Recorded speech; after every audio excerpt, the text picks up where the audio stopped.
And last week, after concluding with the summary of Lord Brahma's creation, we just started 21st chapter, wherein from now on, the remaining canto will try to see what is the purpose of creation, why the Supreme Lord, with lot of efforts, have created this universe painstakingly and also maintaining it with lot of vigilance, etc. So, what are the reason? That is the main topic of main theme of the remaining part of the third canto. So, to begin the discussion, here Vidura is asking Maitreya a question, saying that, my dear sir, I heard that Swayambhuva Manu and his descendants are all pure devotees. As a result of that, Lord appeared in their lineage again and again, multiple times. So, please speak about Swayambhuva Manu and his 5 children, and especially Devahuti after marrying um, Ratnangi Mataji. Can you please turn off your video?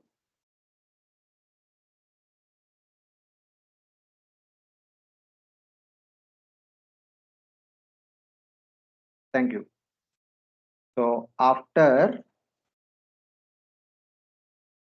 Devahuti married Kardhama, they gave birth to 9 daughters and also the Supreme Lord, who appeared as Lord Kapila.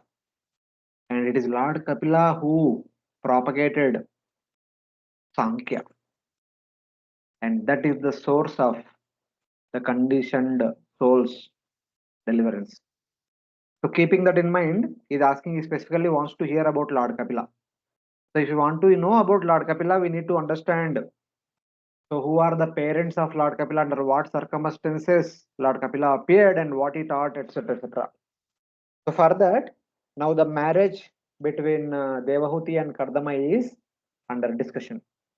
So, Lord Brahma, as usual, we were seeing in the past also, whoever was appeared through Lord Brahma's mystic potency would request them, please assist me in producing progeny and expanding the creation. So when Brahma said to Kardhama, produce progeny, Kardhama, as an obedient son, he immediately went to the bank of Saraswati river and performed penances for 10,000 years.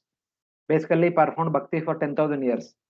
Since the discussion was happening during Satya Yuga, in Satya Yuga, bhakti was executed by performing dhyana.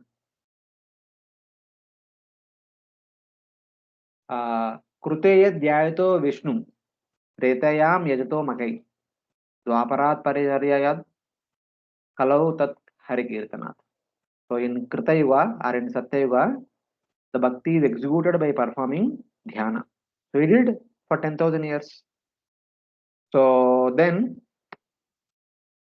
though through his austerities using methods of worship with concentrated mind, Kardhama with devotion worship the Supreme Lord, the giver of all benedictions to the surrendered souls. So Kardhama performed without any duplicity, with complete surrender, with the purpose of fulfilling the desire of his father and with the purpose of serving the Supreme Lord. And Lord appeared at the end of 10,000 years of dhyana. The Supreme Lord made his wonderful appearance in front of Kardhama Muni. So now that is where we stopped our discussion last week. So now let us see what kind of transcendental form appeared in front of Kardhama Muni, and then what Kardhama did, and what kind of blessings he asked from Lord, and what kind of blessings the Lord gave to Kardhama. That is the discussion. So one of you please unmute and repeat after me.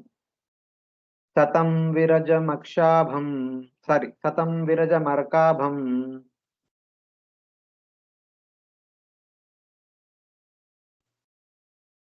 Satam Viraja Arkabham Sita Sita Padmotpalasrujam, Sita Padmotpala Srujam Snigdha Neelalakavrata,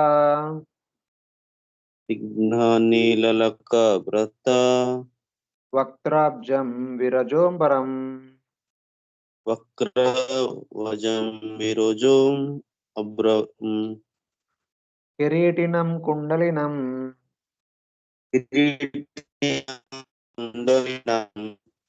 शङ्खचक्रागदाधरम् शङ्खचक्रगदाधरम् श्वेतोत्पलक्रीडाङ्कम् श्वेतत्पलक्रीडानकम् मनस्पर्शास्मितेक्षणम् मनस्पर्शस्मितेक्षणम् विन्यस्त्याचरणाम्बोजम् विन्यस्त्याचरणाम्भोजम् हंसदेशे गरुत्मतः हंसदेशे गरुत्मतः दृष्ट्वा केवस्थितं वक्षा दृष्ट्वा केवस्थितं वक्षा स्त्रियं कौस्तुभकन्दरम् प्रियं कौस्तुभं कन्दरम् जातहर्षोपतन्मूर्ध्ना जातो हर्षोपतान्मूर्धना क्षितौ लब्धा मनोरथः हितो लब्धा मनोरथः धीर्भिस्तु अभ्यगृह्णात् प्रीति जीविस्तु अव्यघृणात् प्रीति पवावात्मा कृताञ्जले स्वात्मा कृताञ्जलि. Translation. Kardhama Muni saw the Supreme Personality of Godhead, who is free from material contamination in his eternal form, effulgent like the sun, wearing a garland of white lotus and water lilies. The Lord was clad in spotless yellow silk, and his lotus face was fringed with silk dark locks of curly hair. Adorned with a crown and earrings, he held his characteristic conch, disc, and mesh in three of his hands, and a white lily in the fourth. He glanced about in a happy, smiling mood, whose sight captivated the hearts of all devotees. A golden stick on his chest, struck on his chest, the famous Kaustubha gem suspended from his neck. He stood in the air with his lotus feet placed on the shoulders of Garuda. When Kardama Muni actually realized the Supreme Personality of Godhead in person, he was greatly satisfied because his transcendental desire was fulfilled. He fell on the ground with his head bowed to offer obeisance unto the lotus feet of the Lord, his heart naturally full of love of God. With folded hands, he satisfied the Lord with prayers. Hare Krishna. Thank you. So, the beautiful description of Lord's form. This is a common feature throughout the Bhagavatam. Whenever a devotee is trying to do something to please the Lord reciprocates by giving his own transcendental darshan to that devotee. So, Srila Prabhupada says every time that, see, this is the proof that Lord has a form.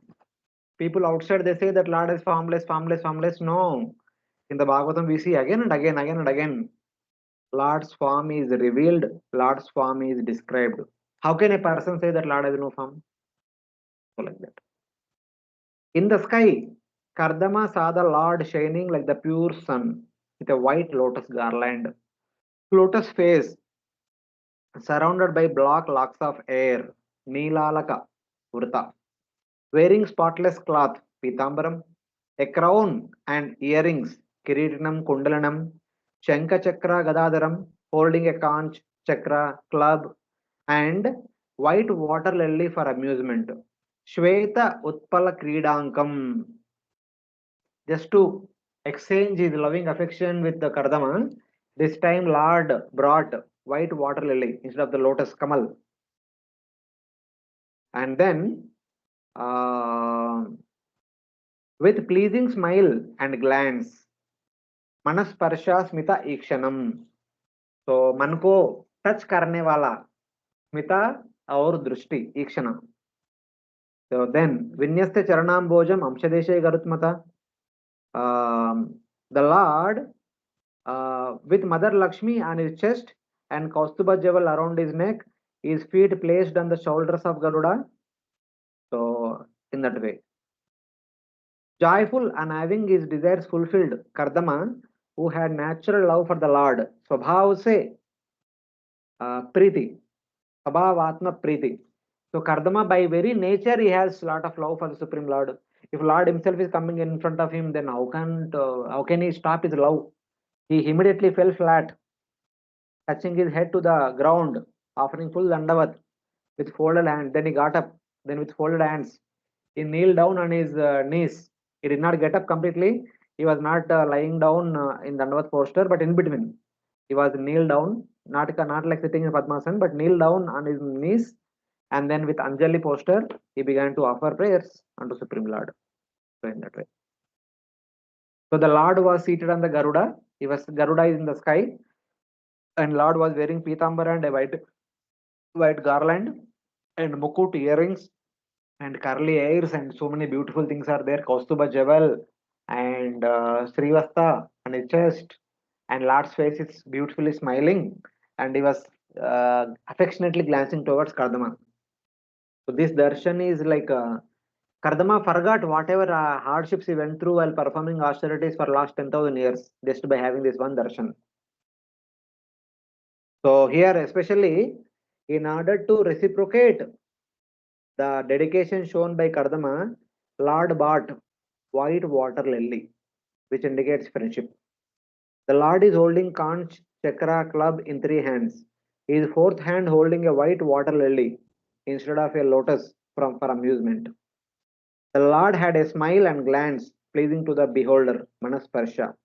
Kardama had natural love for the Lord, Preeti Swabhavatma.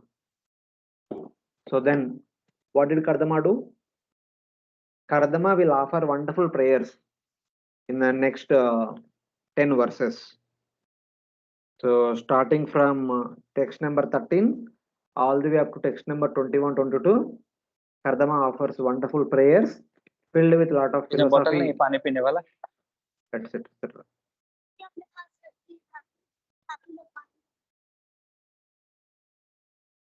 ऋषिरुवाच ऋषि उवाच जुष्टं बताद्य किल सत्वराशे जुष्टं बताद्याखिलं सत्वरासे संसिद्ध्यमक्ष्णोस्तव दर्शनान्न संसीध्यमक्ष्णोत्तव दर्शनः यद्दर्शनं जन्म विरीड्य सद्भिर् यद्दर्शनं जन्म विरिद्य साध्वीर् आशासते योगिनुरूढयोगः आसासते योगिनरूढयोगः. Translation. The great sage Kardama said, O supreme worshipful Lord, my power of sight is now fulfilled, having attained the greatest perfection of the sight of you, who are the reservoir of all existence. Through many successive births of deep meditation, advanced yogis aspire to see your transcendental form. Hare Krishna.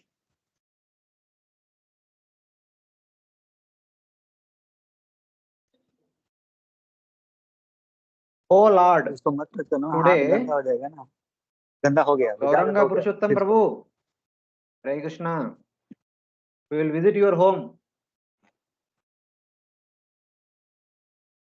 O I am in Lord, queue in temple Prabhu sorry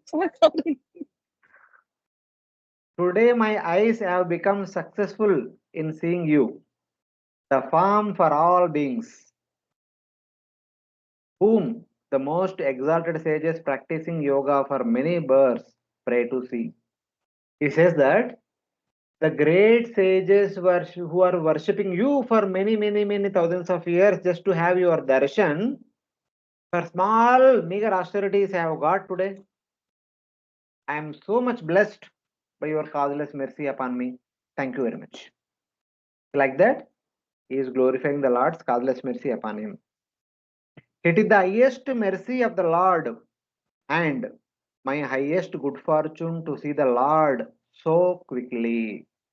Many people who are worshipping, serving the Lord, performing tapasya for many thousands of years to see the Lord, and many births also, not one birth, what to speak of that. But I have attained your darshan just after 10,000 years only. Today my eyes have become completely successful. Whatever previous perfection was there for the eyes was not perfection for the eyes. So till now, I had eyes. With those eyes, I was seeing this world, but that is not what I was supposed to do with my eyes. The best thing that one can do with the eyes is to have your darshan. Today, my eyes have attained perfection of their existence. It's like that. In Bhagavatam second canto, if you remember, at one instant, the sages of Naimisharanya, they were inspiring Sudha Goswami to speak more and more Bhagavad Gita. The more and more that the conversation that took place between Parikshit Maharaj and Sukadeva Goswami. In that condition, they are saying that Varhai tete nayane nanaram lingani vishnur na nirikshato ye. If the eyes does not see either the deity form of the Lord or the Lord directly, those eyes are like the eyes on the peacock plumes or peacock feathers. Peacock feather also has lot of eyes, but those eyes are of no use. They are not the real eyes. They look like the eyes, but they are not eyes. So if we use our eyes not for seeing the Lord, either a deity form or personally, and those eyes are simply seeing the material objects. And looking at the material objects, we become attracted to material objects and we become bound by the material world. And then our seeing this material world is actually cause of bondage. But seeing the Lord with the same eyes is the cause of liberation. That is the perfection of eyes. So just like the peacock will have lot of eyes in the peacock feathers. But when the peacock with the wide open feathers running in the forest, the feathers can stuck up in any of the thorny bushes. Then the peacock cannot go further. It is very difficult for the peacock to go further. With a wide open peacock feather, not with the peacock is not opened, the feathers are not opened wide, it can sneak through in between small gaps, that is fine. But if it is running with wide open peacock feather, it will be struck up in some of the thorny bushes, then it is very difficult to free itself. So like that. Same way, with our wide open eyes, if we are running here and there in the material world looking this and that, we are stuck up there only. It is very difficult to free us ourselves. Like that. This perfection is respected by all. You are the palm for the most fallen beings. So when the eyes get to see the Lord's personal form or deity form, that is applauded by everyone, and that is the blessings for the most fallen living entities in the middle world. That is the only way the fallen conditioned souls can be attracted to you by looking at you, and they can make an endeavor to come to you. Like that. So Dhruva Maharaj tells about the same thing in his prayers while he is offering prayers to Lord Vishnu when he had the darshan of Lord Vishnu. Yo anta pravishya mama vachamimam prasuptam sanjivayati akila shaktidara swadamna anyam chasta charana shravana tvagadin pranan namo bhagavate purushaya tubhyam. He was telling that, my dear Lord, by your darshan today, by your entry into my heart, you have made me alive. Till now, I was actually a dead person. Prana, my pranas were sleeping till now. I was a living dead till now. All my senses were in dead condition. But by your entry in my heart today, by your auspicious darshan, you made all of them alive. Yo anta pravishya mama vacham, starting from vacha, prasuptam, which were in deep slumber, deep sleep. Sanjivayati, you made them awake. You made them full of life. Now, My eyes are looking at you. My mouth is glorifying you. And then Hasta, Charana, Shravana, Tvagadin. My hands are touching your lotus feet. My feet are walking towards you. I am able to hear your transcendental Vani. And my skin is able to touch your transcendental body and experience, etc. etc.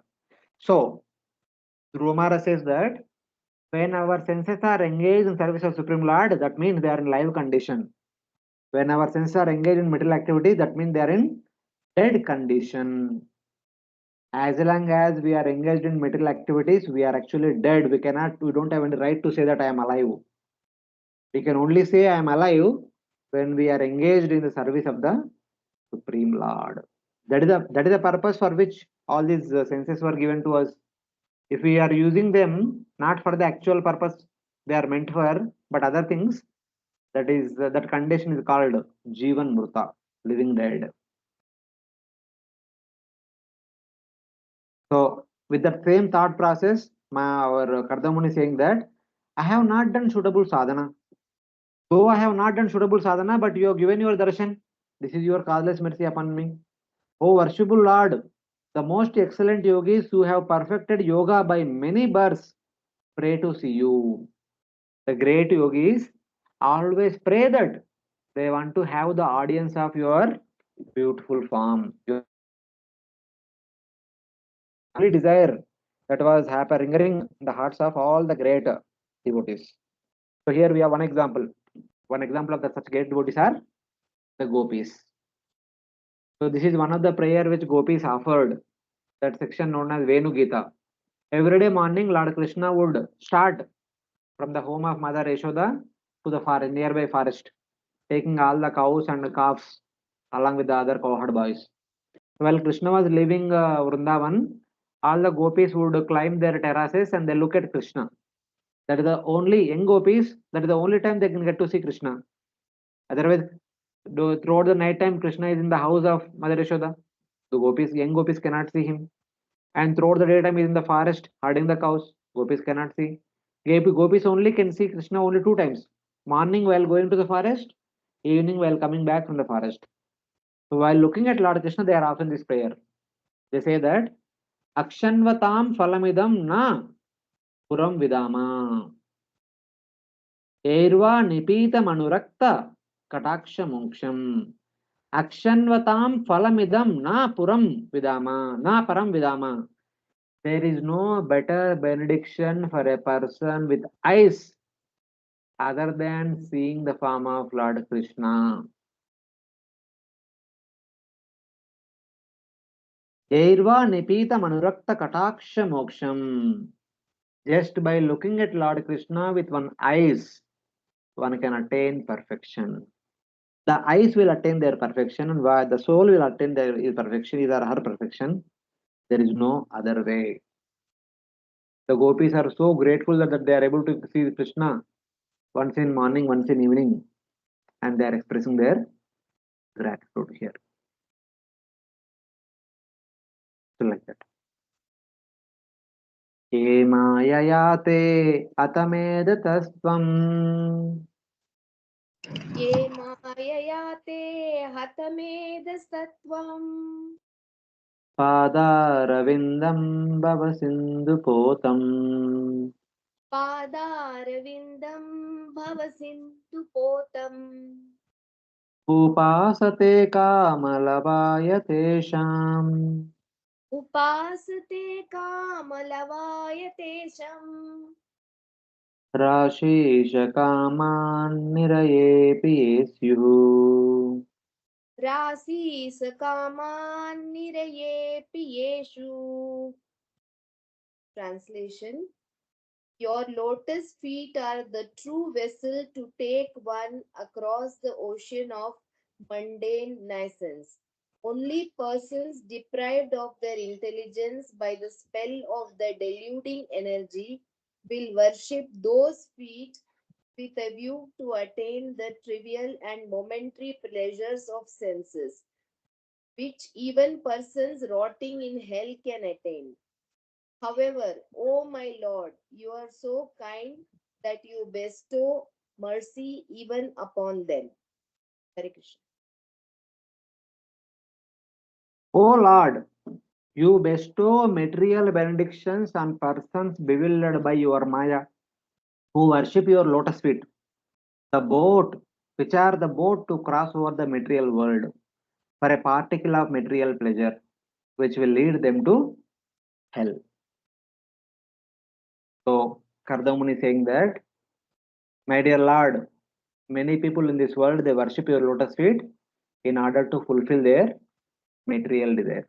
Whereas the Padarvindam Bhavasantu Potam, your lotus feet are the suitable boat to go across this material ocean.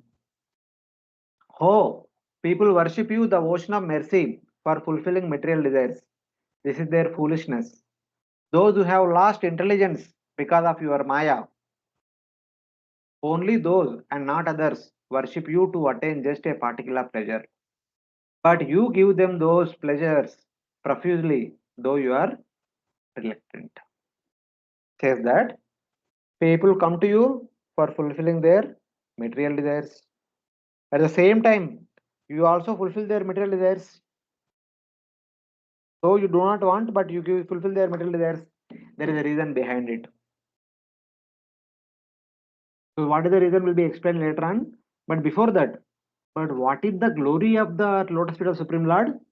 That is mentioned in one of the verses in the 11th canto of Bhagavatam for the glorification of Chaitanya Mahaprabhu. Very soon we are going to have Gaur Purnima.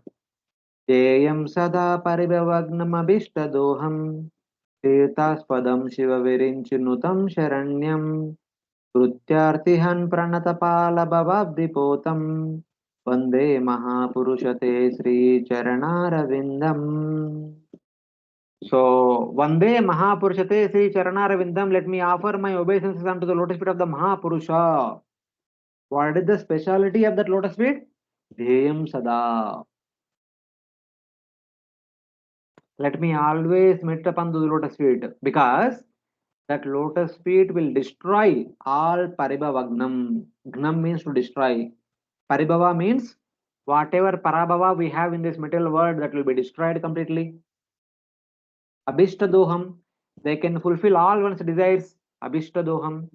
Tirthaspadam, the lotus feet of the Lord is the shelter for all the holy places. Tirthaspadam Shiva Virinchi Nutam, they are always worshipped by Shiva and Virinchi. Shiva is Lord Shiva, Virinchi is Lord Brahma. Brutyartihan, it will deliver the Brutya from this material artha, from this material distress. Prananta Pala, the lotus feet will maintain the pranata, the surrendered souls. And Bhavabdi Potam, these lotus feet are the suitable boat to cross the Bhavabdi, the ocean of material existence. So these are the transcendental attributes of these lotus feet. When one comes to these lotus feet, Chaturvida Vajantimam Jena Sukritin Arjuna, Arto Jignashu Artarthi Jnanicha Bhartarshaba. Artha, Jignashu, Artarthi, they also worship the lotus feet of the Supreme Lord, but for fulfilling their desires. The Lord fulfills their desires. Why? If you did not do so, if the Lord did not fulfill the desires, they, the devotees, not knowing the happiness of bhakti, would quickly give up devotion to you.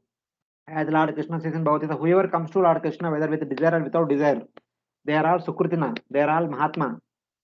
So Lord fulfills their desire so that they will continue to come to Lord's lotus feet. If Lord does not fulfill their desires, by thinking that these are not good, then they will never come to Lord. Instead, they will go here and there, wherever their desires are getting fulfilled. So Lord fulfills their desires. In a way, fulfilling those desires, it is not your final intention. Since those desires for the son's wife, family, and wealth will lead them to hellish birth. People come to holy pilgrimage places, they stand in front of the Lord, close their eyes, fold their hands, and they say, so my dear Lord, let me have a good wife, let me have good children, let my children have good admission, good grades, good job, good college, good this, good that, good health, and so many things. We pray for ourselves, our family members, and friends, and near and dear, again and again. But in one sense, from the external point of view, too much attachment to things or people of this world leads to bondage within this material world. Fulfilling these desires is not your intention, is not your final intention. Since those desires for sons, wife, family, and wealth will lead them to hellish birth. Matlab material attachment leads to material bondage. However, since there is a rule that karmas lead to heaven or hell, but that enjoyment given by you does not generate such karmas. Those desires do not really lead to bondage. But when we offer prayers unto Supreme Lord to fulfill some of our desires, so the fulfillment of those desires does not lead to bondage because they are personally sanctioned by the Lord. They are on the transcendental platform. They do not cause any bondage. This is the specialty of Lord's lotus feet. Thus, in reality, the meaning of the words heaven and hell, here it comes in nirepi, Rashisha Kama nirepepi Yasu, which are leading to hell, do not apply in this case. However, because of similar results, it is stated like that. Out of humility, our Kardhama is saying like that, but actually, whatever good or bad given by the Lord does not bind us in this material world. They are actually on the transcendental platform. But whatever is has come to us as a result of our karma actually binds us in this material world.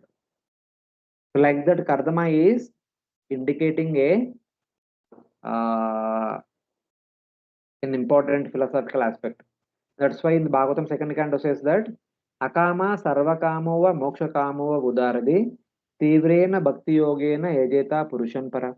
Whether one is full of desires or with no desires, or the desire to serve the Lord or desire to attain moksha, whatever it is, one should worship the Lord with tivra bhakti.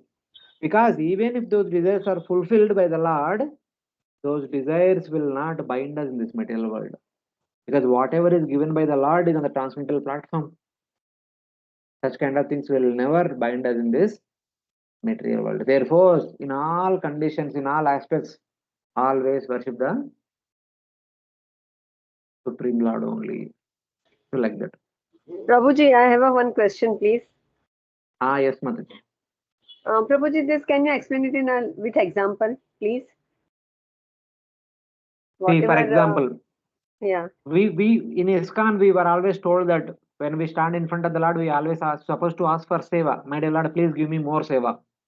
And when Prabhupada also explained that Hare Krishna Mahamantra means, Hey Krishna, Hey Radharani, please engage me in your service. That's what we hear about it always. Whenever his grace Radha Gopinath Prabhu gives class, at least he makes once this point in his class.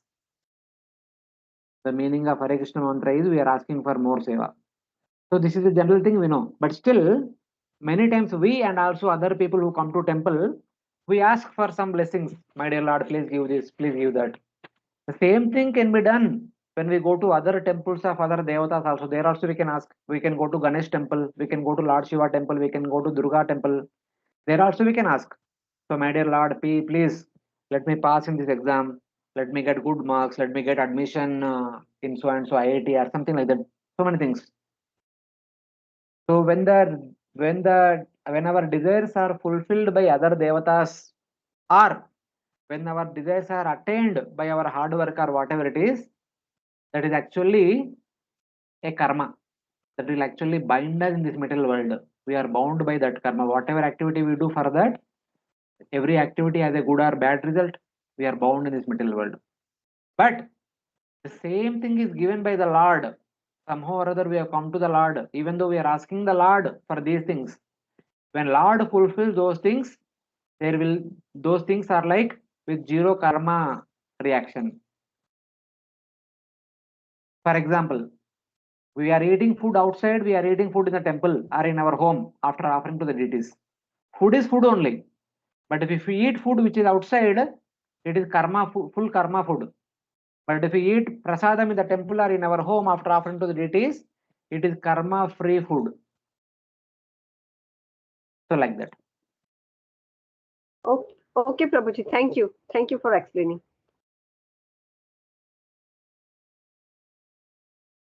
Yeah. Yes, Mataji. Haripriya Mataji. Yes, Prabhuji. Prabhuji, you have done doing your Vedic astronomy and written books and all.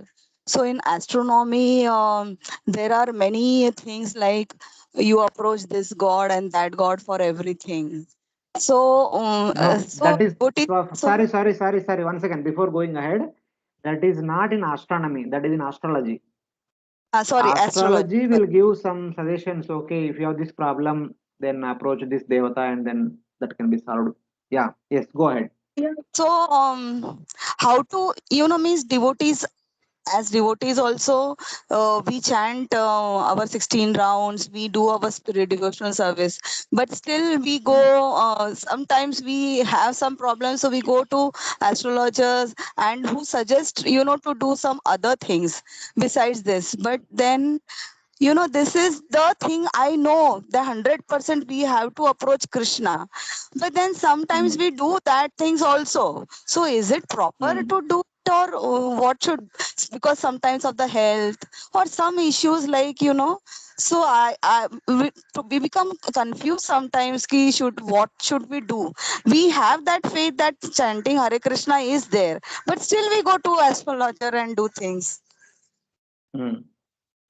Okay. Before answering that, I'll ask you something. You are a doctor, Yeah. and who all will come to you for treatment? Patients who are People ill. in Yeah. people in general. Does any devotee comes to you to take treatment? Yes. Or Yes. yes, no? Devotees also go to doctor for getting their physical unhealthy condition getting treated. Yeah.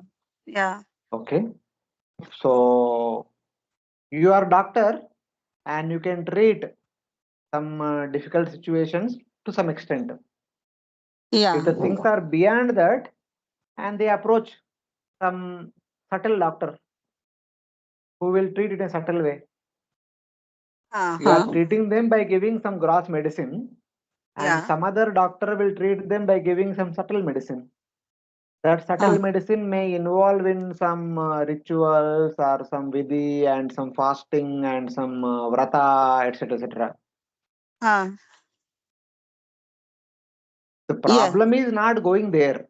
The problem is I am going there and also I am praying to the Lord. The prayer is not working and that is working. That kind of Oh, comparative mentality is problem. okay. Okay. But Mm-hmm. first of all, we should understand what is bhakti and for what bhakti should be practiced. By Okay. the very nature, bhakti is transcendental. By its very nature, bhakti is transcendental, and bhakti will award us the transcendental benefits. Uh, But we also have a gross body and subtle body, which are hmm. material. So when this gross body or subtle body are in difficulty, we can take shelter of some doctor who can treat them. Okay. Of course, Supreme Lord also can treat our gross body, subtle body, but that may take some time. If Uh, somebody is in urgency, they want immediately things to be cured, then one can approach an immediate curer. So that person may be a doctor, that person may be a person who can cure in a subtle way. That doesn't mean that so this doctor is working, the doctor's treatment is working very efficiently, the astrologer treatment is working very efficiently, and bhakti is not working efficiently. mm. So that kind of judgmental thing we should not make up. Because bhakti is not meant for curing the physical disease or mental diseases. Bhakti is meant Mm. for curing the spiritual disease. Yes. So we should understand that. Like for example, a person has come with fever to doctor, and doctor has given medicine connected to knee pains. Will that Mm-hmm. help? No. So something like that. Or a doctor with heart pain approached a some other doctor who has specialty in some other area, so he cannot cure. Something like that. So Or Prabhuji, with the approach, as a mentality, as an approach, that if my gross and subtle body becomes good for the service of Krishna, then we should do hmm, whatever means to do it. hmm, Like yeah. that, Prabhuji? Yeah, like that only. Whatever is required temporarily, we should do it. Yeah. But Yeah. we are primarily dedicated to practicing bhakti for the permanent solution. Yes, Prabhuji. Got my answer. Thank you so much, Like Prabhuji. Yeah.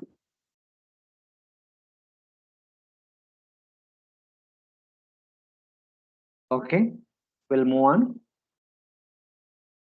तथा च साहं परिवोढु कामा तथाहं परिगूढकामः समानशीलां गृहमेदधेनुम् समानशीलां गृहमेधधेनुम् उपेयैवान्मूलमशेषमूलम् उपेयान्मूलमवशेषमूलम् दुराशया कामदुगाङ्घ्रिपश्य आफयाकां दुग्ध प्रतिफ्यः.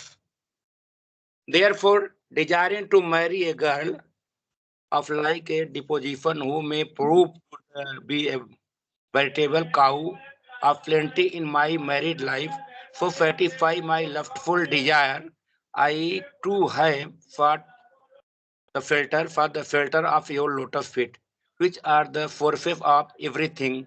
For you are like a desire tree. Hare Krishna. Hare Krishna, thank you. Rajeshwari Mataji, can you switch off your video?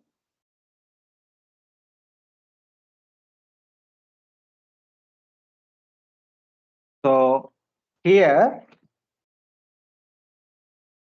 Kardhama Muni is saying that though I criticize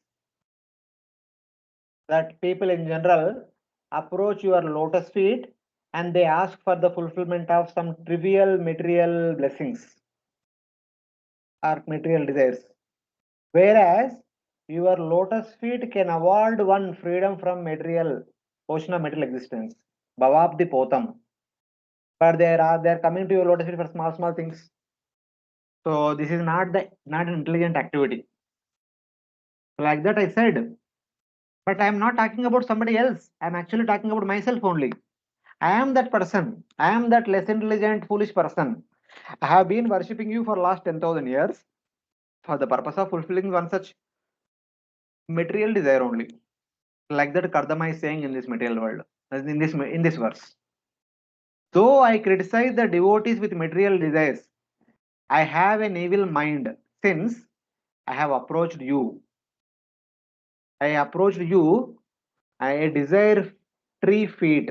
I approached your lotus feet, which is actually a desire tree. With feet which are the root cause of fulfilling all one's desires. Abhishta doham. Your lotus feet can fulfill all one's desires. But I have come to your lotus feet for fulfilling one desire with the material intention to attain a wife. What is that one desire? I want to have a wife who can fulfill all desires in household life. Samana Sheelam Gruhameda Denum.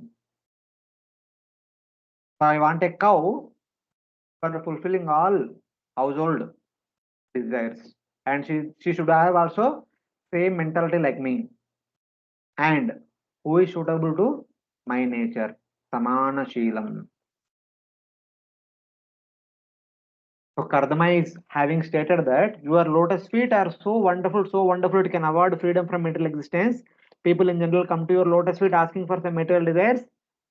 They are less intelligent. I am that less intelligent. And I am a bull. I am looking for a cow who can fulfill, who can help me fulfilling all my household responsibilities. And she should be of same nature as mine. So compatibility. So in that way. Though I criticize those with material desires, I am the chief person with material desires. I am that person. I'm not talking about somebody else. I'm talking about myself only. I desire to marry a wife who supplies dharmartha kama in my household life.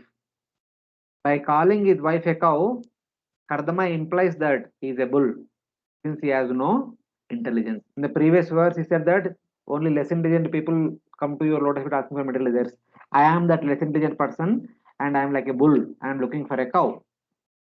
Among those with material desires, I am evil, Durashaya. I am the most evil person because I have no intelligence because of my bad intentions.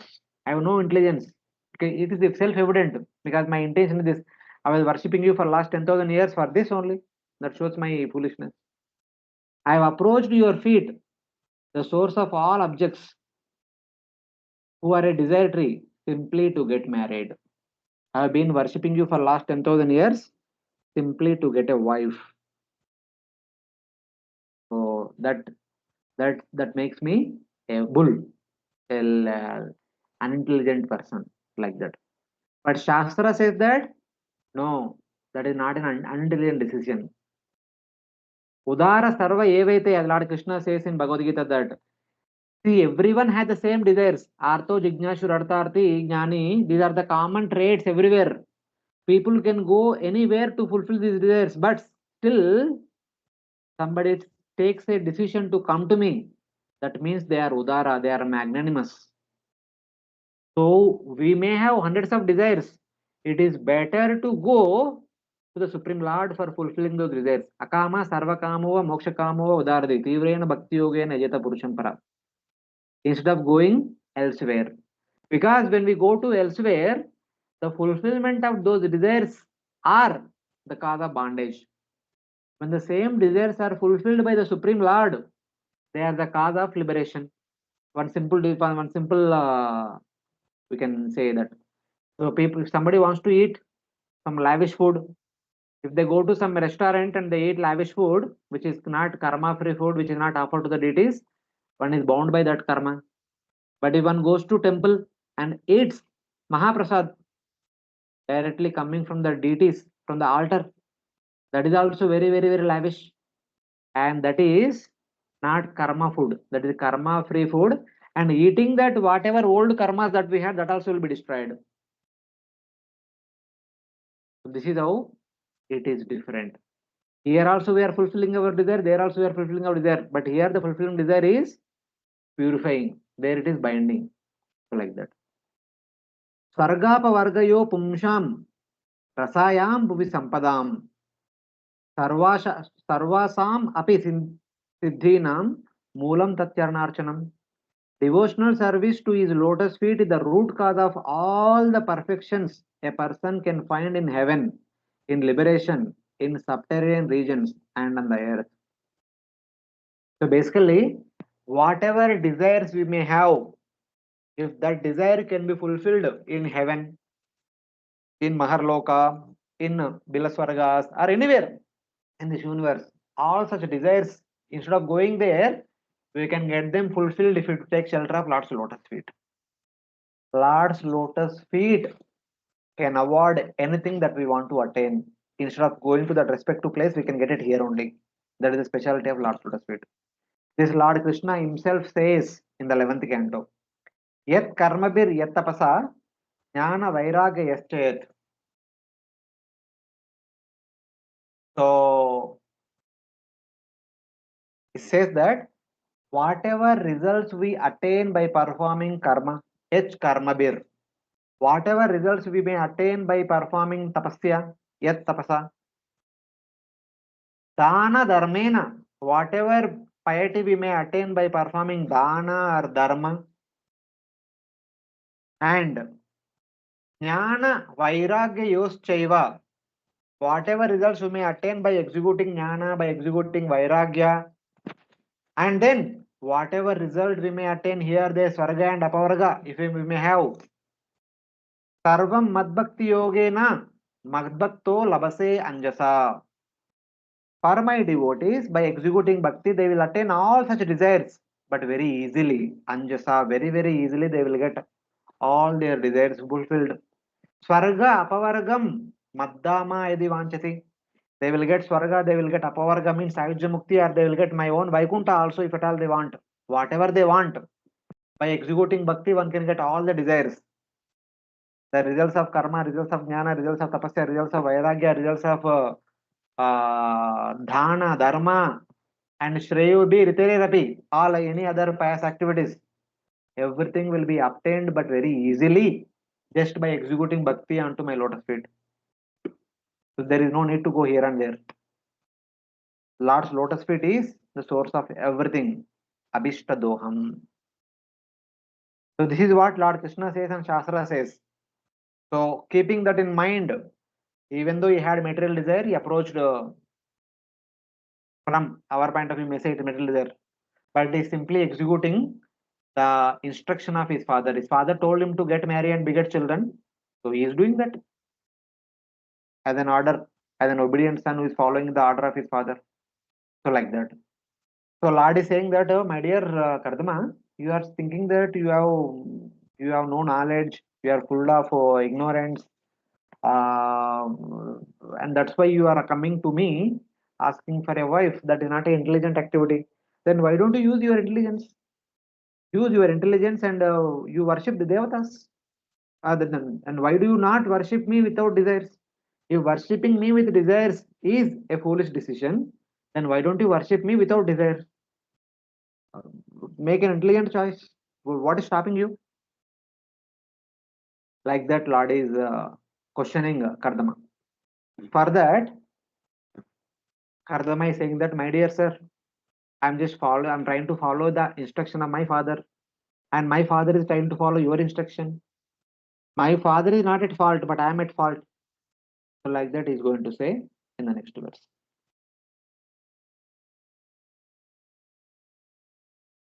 प्रजापतेस्ते वचसा दिश संयतन्त्या प्रजापतेस्ते वचसादिशतन्त्या लोकाखिलायां कामहतोऽनुबद्धः लोकः किलायां कामहतोऽनुबद्ध अहं च लोकानुगतो वहामि अहं च लोकानुगतो वहामि बलिं च शुक्लानिमिषाय तुभ्यम् बलिं च शुक्लाः निमिषाय तुभ्यम्. Translation. Oh my Lord, you are the master and leader of all living entities. Under your direction, all living souls, as if bound by rope, are constantly engaged in satisfying their desires. Following them, O embodied of religion, I also bear oblations for you, who are eternal time. O Lord, those controlled by material desires are bound by the ropes of instructions of Brahma, who is your servant, for the purpose of creating progeny. O Lord Vishnu, following such people, I make an offering to your lotus feet, the form of time. So he will say that, one interesting point he will say that, even Marichi and others are bound by the ropes of instructions of Brahma, your servant, to create progeny. You told Brahma to produce progeny, you are obedient to him. And Brahma produced us, and Brahma told us the same thing. You create progeny, you are obedient to Supreme Lord. So Brahmaji is following your instruction, and we are following Brahma's instruction. And Brahma speaks only according to your instructions. Brahma is not making up his own rules and regulations and giving up on us. Not like that. He is simply following your instruction and is requesting us to follow your instruction only. So what was Brahma's instruction to us? Sahayajna praja sushta purovacha prajapatihi anena prasiddhasvam yeshavosti ishta kamaduk. After begetting us, after informing us what we are supposed to do, Brahma gave us this instruction. Brahma, having created the population along with the sacrifice, long ago spoke to us. May all of you prosper by this sacrifice. May it fulfill all your material desires. Lord Brahma told us to perform sacrifice, perform our varnashrama duties as a service to you that will fulfill all our desires. We are trying to follow that. Brahma has no fault in giving that instruction. He only echoes your words. Let the materialistic people be bound up. Why don't you overcome those desires like the Kumaras? So Lord is asking Kardama, see, that is fine. I gave the instruction to Brahma and Brahma gave that instruction to all the people. But Brahma also had the children like 4 Kumaras, whom Brahmaji told, my dear sons, please get married and beget children. But Kumaras did not get married, did not beget children. So why don't you follow in the footsteps of Kumaras? So why are you trying to get married? And why don't you become intelligent like Kumaras? Then Kardhama says that, so my dear sir, that is fine. People like Kumaras and Narada Muni are highly intellectual people. They have selected a choice according to their choice, what they want to do in life. But I am not so intelligent and I am not so courageous. I want to follow the common people who are obediently following the instruction of Lord Brahma. My intelligence follows common people, Loka Anugata. I cannot be like Narada and others. Like bull, I am bound by a rope and carry an offering to you. So I'm like a bull. I am bound by the rope. I cannot run here and there very freely, like four Kumaras and Narada Muni and all and others.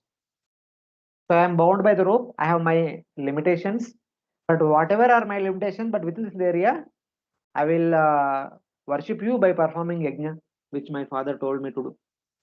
So like that. I follow your orders concerning material life. I follow Grosa Dharma, and by the way, I'll worship you. Others are able to worship you in a more better way, but let me worship in small way, like my majority of people do it. I want to be in the group of majority of people. I don't want to be in the group of minority. So like that, Kardama is telling a lot.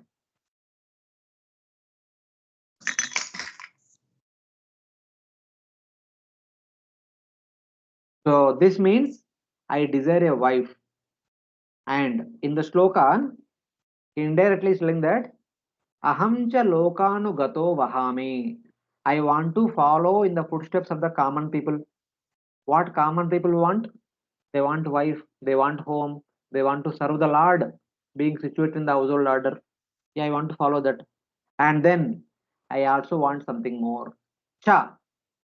It is not telling explicitly, but Lord understands. I also want bhakti in order to attain you. I want to follow the instruction of my father at the same time. I also want to serve you in a special way. See, if Kardama only wanted a wife, then he could have got directly. You don't have to worship for 10,000 years. He was worshipping for 10,000 years in such a way that I want to have a wife who will assist me, who will help me in my execution of bhakti, along with the fulfillment of my father's instruction. That's why he went through the strict austerities for the long time. He want to humbly follow the instruction of his father at the same time. He want to remain as a pure devotee of the Lord. There should be no disturbance in that. For that only he was worshipping for so long. Oh Lord Vishnu, I make an offering to please you for the form of time. He says that as a grahastha and as a devotee, I'll continue to worship you.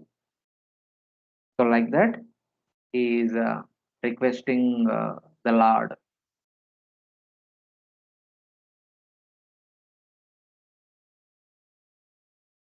So then Lord would say, the fathers, their sons and brothers who follow their instructions gain fame and happiness from following the material dharma. In this world, if the sons follow the instructions of the fathers, if fathers follow the instructions of their guru, and if the brothers follow the instructions of other brothers, so if a servant follow the instruction of the master, they will become glorious in this world. Then why do you criticize their material desires? Then what is wrong in that? You are following the instruction of your father and you are glorious, and that is glory. Happy occasion to glorify oneself. Why are you criticizing yourself? What fame and happiness do the detached devotees have? Giving sorrow to their fathers, for which you praise them. And you are telling four Kumaras and Narada Muni are the glorious people. But what glory is that if somebody wants to follow in their footsteps, that will only cause the pain to the parents. If somebody wants to become brahmachari, parents are so much worried, so much pain. So what kind of glory is there in that? Why are you praising such kind of activities?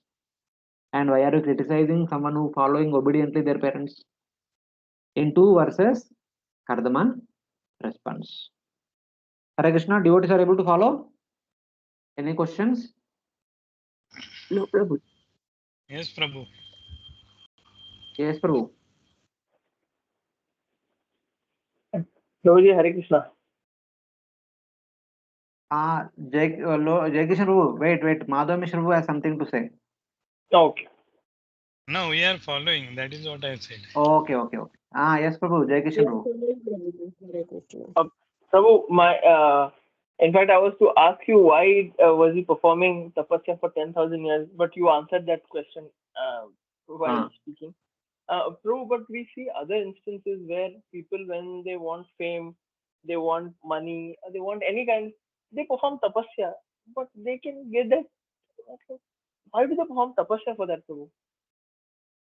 See, simple. You want to get selected in Ranji. Correct. So do you get selected just like that, or do you practice?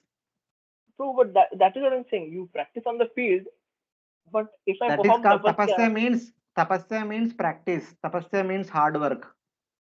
okay. You have many other things. During that time of practice, every day early morning for 2 hours you go to ground for running and practice from 5 to 7. Assume like that. You can sleep also, na? Those 2 hours in your bedroom in the cozy bed.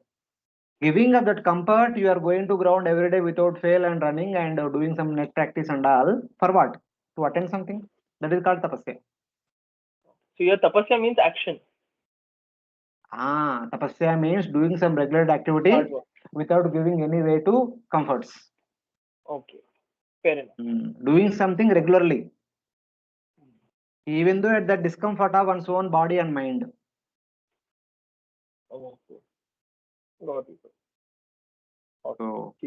So currently for you to attend this, you are going to ground and do everything. In the past, people they would stand on one feet, and personality like Hiranyakashipu, he was standing on 2 thumbs only. The both the feet have both the thumbs, na? So he was standing upon them only. He was not even standing properly because he wanted something. So for that, without moving here and there, he was standing with the hands up and like that. No eating, no drinking, no sleeping. Continuously tapasya for many thousands of years. It's like that. Okay. Yeah. Thank you. Nothing comes in this world without hardship, without tapasya. It is a default thing.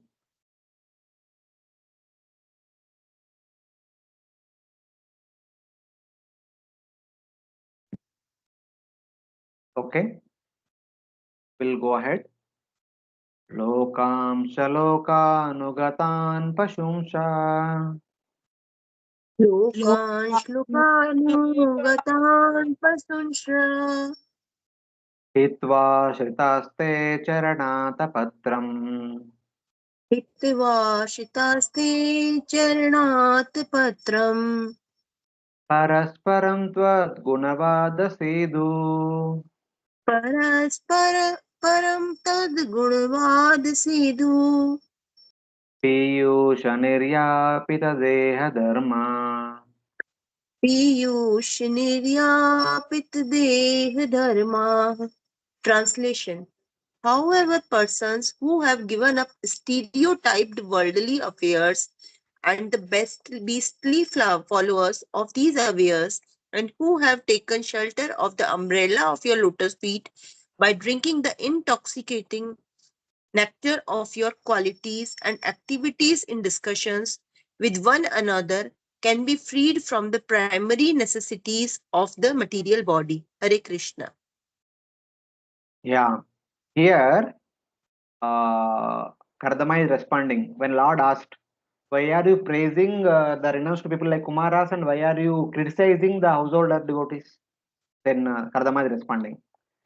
Disregarding the materialists and their followers who are like animals, persons who take shelter of the umbrella of your lotus feet become free of bodily afflictions by mutually discussing topics concerning your qualities, which are sweet and intoxicating. Such kind of people who are renounced from the material responsibilities, material activities, they can continuously engaging in Shravanam and Kirtanam of your Nama Rupa Gunlila. And they are very sweet and they are intoxicating. But others They are completely engaged in material activities, which are keeping them away, which are taking them away from the Supreme Lord. So like that. Because the materialists are like animals, there is no fault in rejecting them. Lokan refers to those well versed in logic or Mimamsa philosophy, and their followers are those who are not well versed in scripture, who follow their instructions with faith. So Lokan refers to the people in general in the material world, and Lokan also refers to those people who follow Nyaya and Mimamsa, and then the teachers and students of the Nyaya and Mimamsa. Both are like animals because they lack bhakti. The materialistic people, the Nyayikas and Mimamsakas, since they don't have bhakti, these are all compared to less intelligent animals. Others take shelter of the umbrella of your lotus feet. But the really intelligent people, they take shelter of your lotus feet, which are like the Atapatra, Charana Atapatra, the umbrella of your lotus feet. So there is one prayer comes in the third canto. Later on, very soon, no, it is already completed. This is from fifth chapter. Namamate deva padara vindam prapannatapopasamata patram yataya yatayanjasoru samsara dukkam bhairukshipanti. So what is the specialty of Lord's lotus feet? Lord's lotus feet are compared to Atapatram, means umbrella. So what is so special about this umbrella? The material world is compared to burning sun. Just like in the month of May, especially in Mumbai, all of you know how hot it will be. Without umbrella, without footwear, it is very difficult to walk on the open road in May.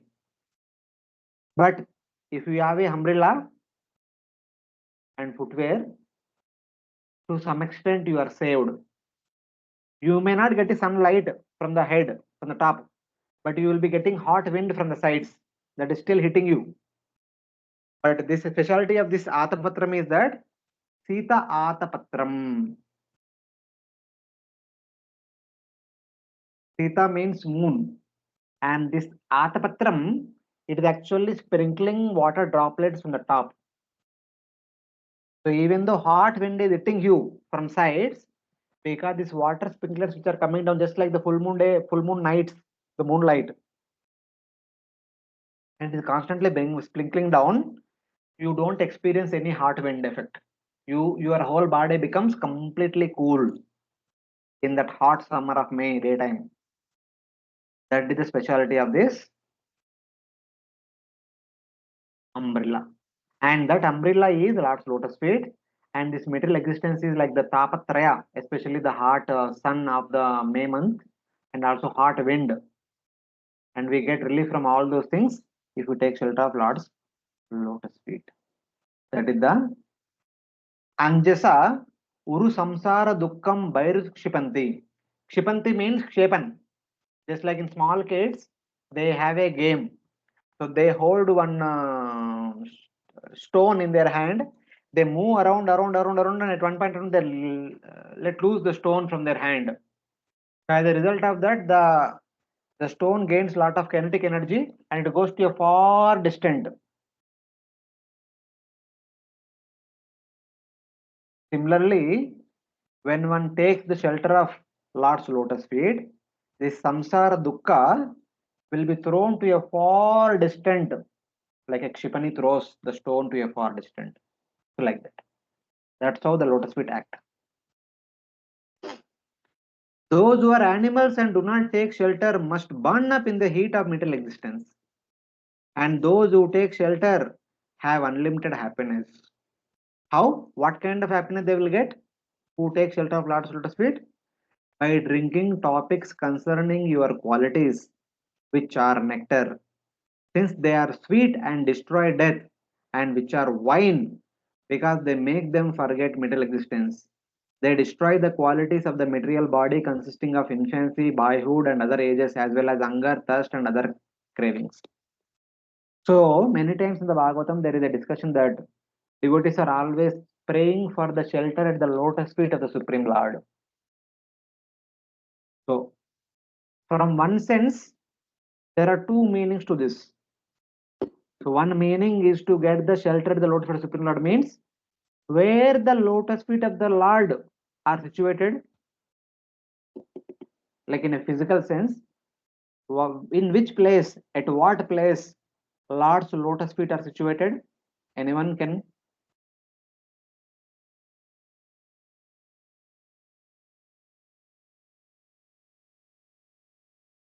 Where Lord is situated? Where does the Lord stays?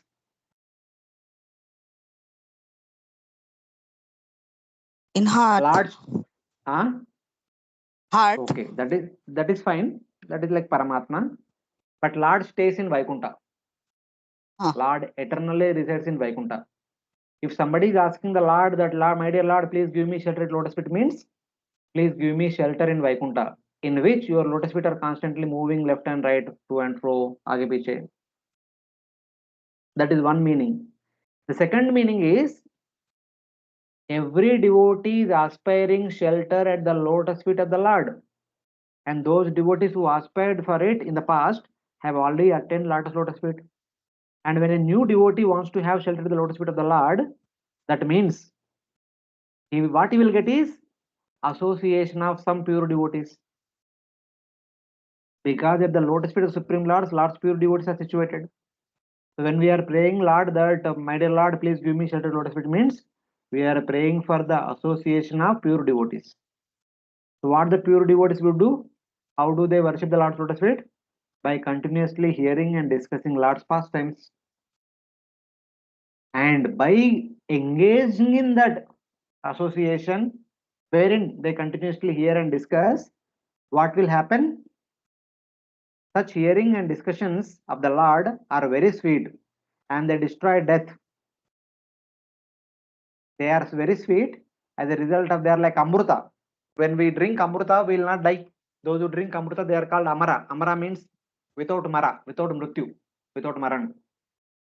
Similarly, those who hear Krishna Katha, they will never die. And the hearing Krishna Katha is also like wine. Wine Sidhu. Sidhu means not the wine which is outside, but Sidhu means a kind of intoxicated beverage. It will make us forget everything surrounding us. That means we will forget this material existence because we are situated in the transcendental existence. So like that. These are the different qualities of Krishna Katha.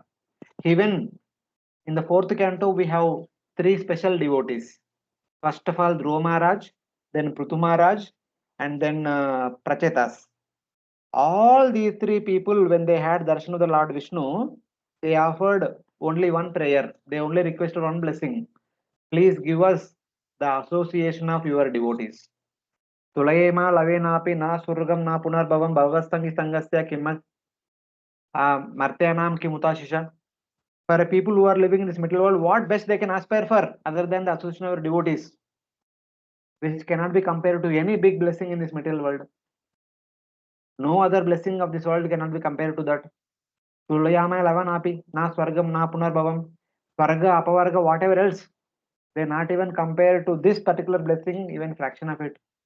So Lord asks, what is the specialty of this association of devotees? Why are you people are so crazy about the association of devotees? Then the 10 Prachetas say that, and our Prithu Maharaj says that, please give me thousands of years. Karnayuta Meshame Varan. Ayutam means 10,000. Please give me 10,000 years. Because I want to hear Krishna Katha that has been discussed by devotees at 10,000 places. When we are at one place, we have 2 years, we hear one Krishna Katha. If I have 10,000 years, I can hear Krishna Katha at least 5,000 places. So Prithu is saying that Lord's Katha is being discussed at multiple places in the entire universe. But unfortunately, I can be at one place only. I can't be at all places. Please give me at least 10,000 years so that at least I will be at 5,000 places. I can hear 5,000 Krishna Katha simultaneously. That is the desire of Prithu Maharaj. Why? What is the speciality of that hearing Krishna Katha? In the association of pure devotees, Pracheta said that Yatredyante Katha Mrishta Trishnayo Prashamaveta Nirvaira Yatra Bhuteshu Nodvego Yatra Kashana. He says that Yatra, in that association, Idyante, Those devotees continuously worship you. How? Katha Mrushta. By hearing and discussing Krishna Katha about your Nama, Rupa, Gunalila. So what? तो discussion तो हर जगह पर होता है, उसमें क्या speciality है, उसमें बड़ी बात क्या है? इससे प्रदेता with that if you are hearing Krishna Katha in the association of such pure-hearted devotees, Krishnaya Prashamo Yata. Shama means to control. Prashama means complete control. What is completely controlled? Krishna. The material desires or material hankerings are completely controlled. At least, Prabhupada writes in same translation, at least as long as one is sitting in the Bhagavatam class, one is hearing attentively Srimad Bhagavatam class, one does not think about material desires. One does not make plans how to do this, how to do that, how to fulfill this desire. At least in that class, one is absorbed in hearing Krishna Katha. Krishnayo prashamo yata. Nirvaira yatra bhuteshu. Otherwise, throughout the day, we always compare. Hey, this person is my friend, this person is enemy, this person is helping me, this person not helping me, this person will help me to get this person will obstruct me to getting this. Always comparison. But in the Bhagavatam class, we hear that Jivera Swarupai Krishna Nityadas Mamai Vamsho Jivaloka Jivabhuta Sanatana Mahimsa Sarvabhutani. So Suhrudam Sarvabhutanam. Such kind of statements we get to hear again and again in the Bhagavatam class. So then we understand that everyone is an Amsha of the Supreme Lord, everyone is like my friend and my brother, and I should have friendly dealings with everyone. So Neru Vaira. At least during the Bhagavatam class, while hearing that class, we don't manifest any Vaira within our heart. Na udvega etra kashchana. Otherwise, normally we are always in udvega, we are always in anxiety. What will happen? ये काम होगा क्या, वो काम होगा क्या, मेरा बेटा का क्या होगा, मेरा बेटी का क्या होगा, इनका क्या होगा, उनका क्या होगा. Always we are continuously in anxiety. But when we are hearing Krishna Katha, we hear that Krishna is called Vishnu, Krishna is called Swaraj, Krishna is called Ishvara. He is the ultimate controller, he is the ultimate benefactor, he is the ultimate enjoyer. He is the sanctioner. Mayadekshina Prakriti Sudharacharam. Ishvara Sarva Bhutan Nirdesha Arjuna Tishtate. Brahmayan Antarudani. Like that statements we hear, then we understand that okay, I am not the doer, but Ishvara is the doer, ultimate doer. So then that Udvega will come out. So this is what we learn from fourth canto. All the devotees, one after the other, continuously anchoring for associational devotees. Because in the association devotees only there is a hope that we can manifest Raga Bhakti or Prema Bhakti onto the Supreme Lord. Satam prasangan mama virya samvido bravanti hritkarna rasayana kada tajoshanadashu apavarga vartmani shraddha ratir bhaktir anukramishyati. Only in the association of such pure-hearted devotees, when they speak Krishna Katha, Lord potency actually manifests. When he get to hear that Krishna Katha, along with the sound vibration, the Supreme Lord will enter into our heart. Then the Lord will remove all the abhadras, all the anarthas from the heart. Then slowly Nishta will come. Then Ruchi will come. Ruchi to hear Krishna Katha, Ruchi to serve Krishna will slowly manifest. It becomes thicken and thicken. It becomes asakti. And then it will transform into bhava and prema. Shraddha, Ratir, Bhakti. Rati means bhava, Bhakti means prema bhakti. Then what else one wants? If at all one wants Anartha Nivrutti, Nishta, Ruchi, Bhava, Asakti, Bhava, Prema, one should take the association of pure-hearted devotees and hear Krishna Katha and engage in service of the Supreme Lord and such kind of pure Vaishnavas. That is the only way we can get Anartha Nivrutti, Nishta, Ruchi, Asakti, Bhava and Prema. Otherwise, for millions of lifetimes, we may continue to do Shravanam, Kirtanam, or other things, chanting Hare Krishna Mantra, all these things. Unless until we take shelter of such kind of pure-hearted devotees, things will not manifest. So it is like that. So these are some of the points which Kardhama Muni is trying to indicate here. I just connecting shlokas I just mentioned. So we'll go ahead. Hare Krishna, all of you are able to follow? Any questions? Yes, Prabhuji, we are able to follow. Okay. Nate jaraksha brahmirayuresham न ते जरा भ्रमरायुरेषाम् त्रयोदशारं त्रिशतं षष्टिपर्वा त्रयोदसारं त्रिशतं षष्टिपर्वा शन्नेमनन्ता चडियत्रिनाभि सन्नेमनन्ता छडियत्रिनाभि करालश्रोतो जगदाच्छिद्यदाव करालश्रोता जगदाच्छिधावत्. Your wheel, which has 3 naves, rotates around the axis of the imperishable Brahman.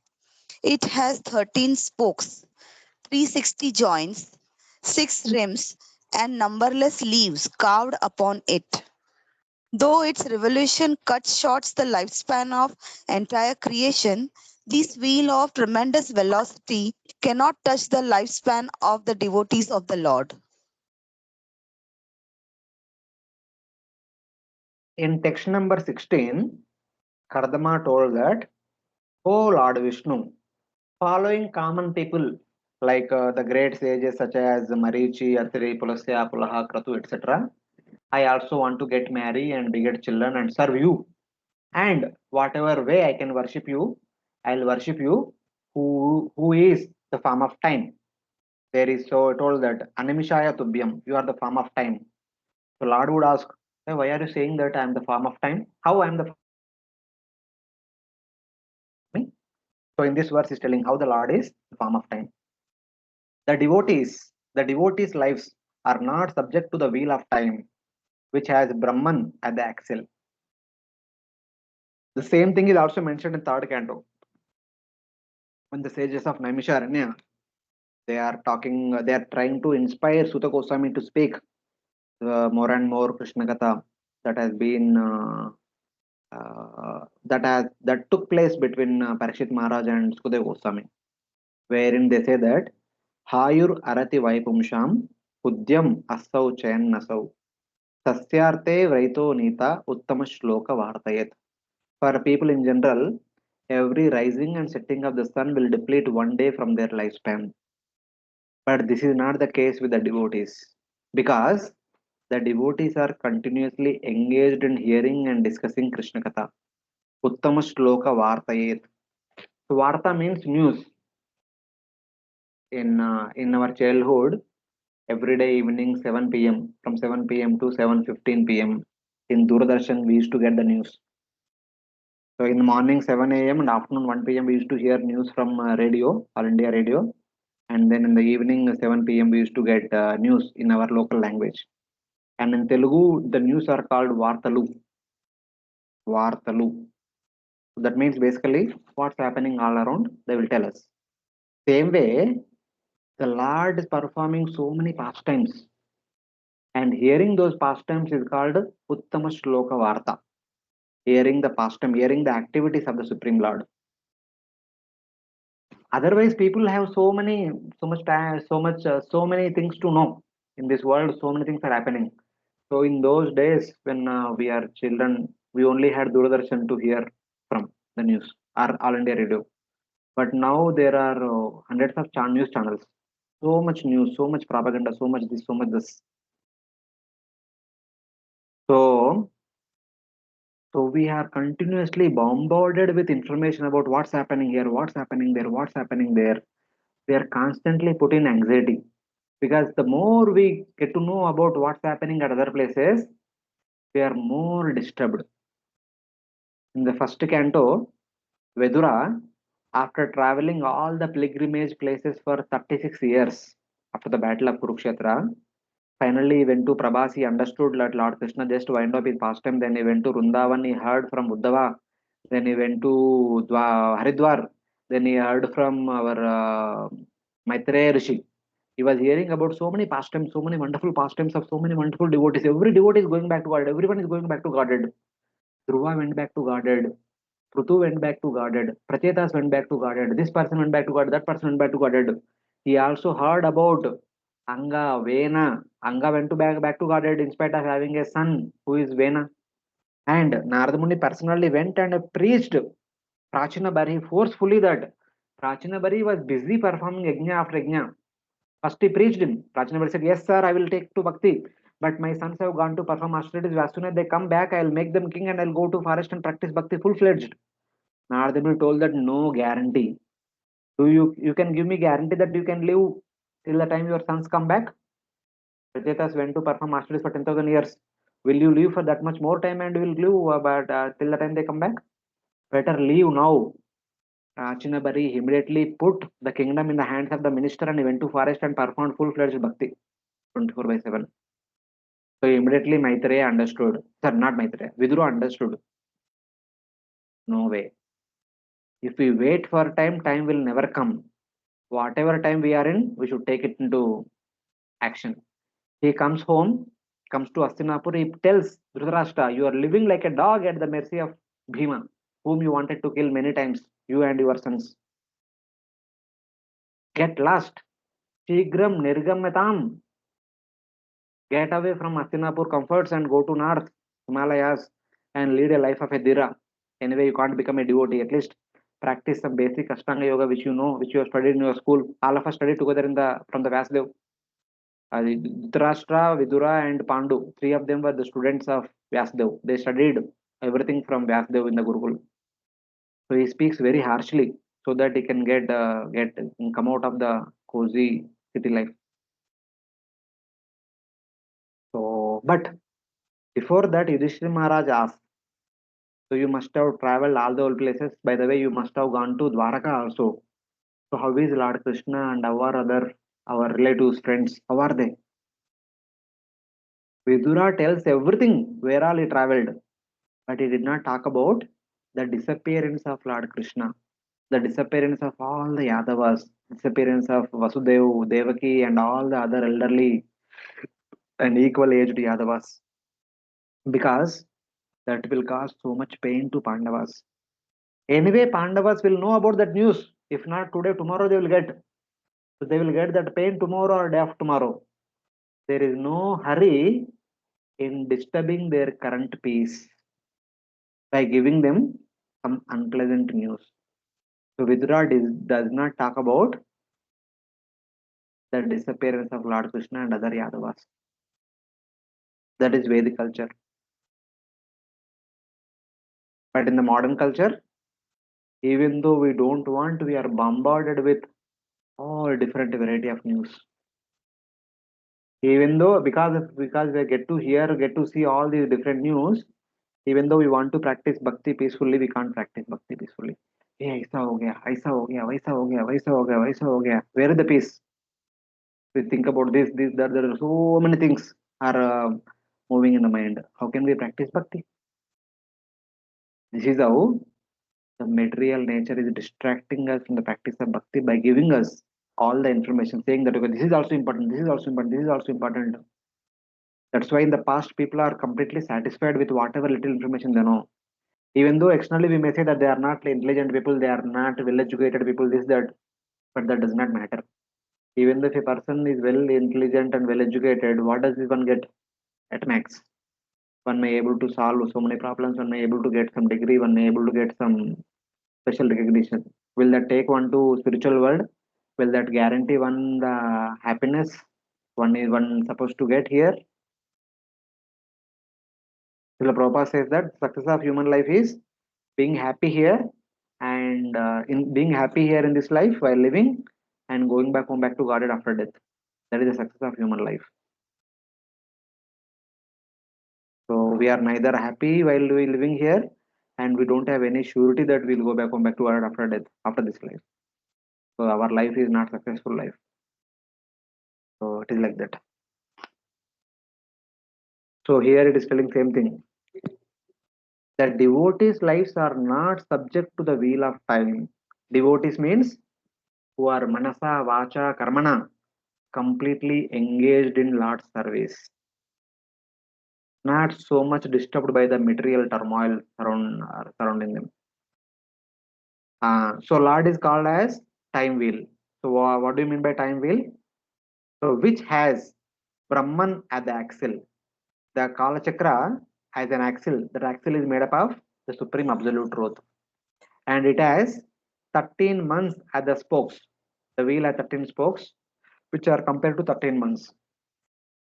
There are 360 days and nights at the joints. There are 360 days and 720 joints are there in this wheel. 6 seasons at the rim.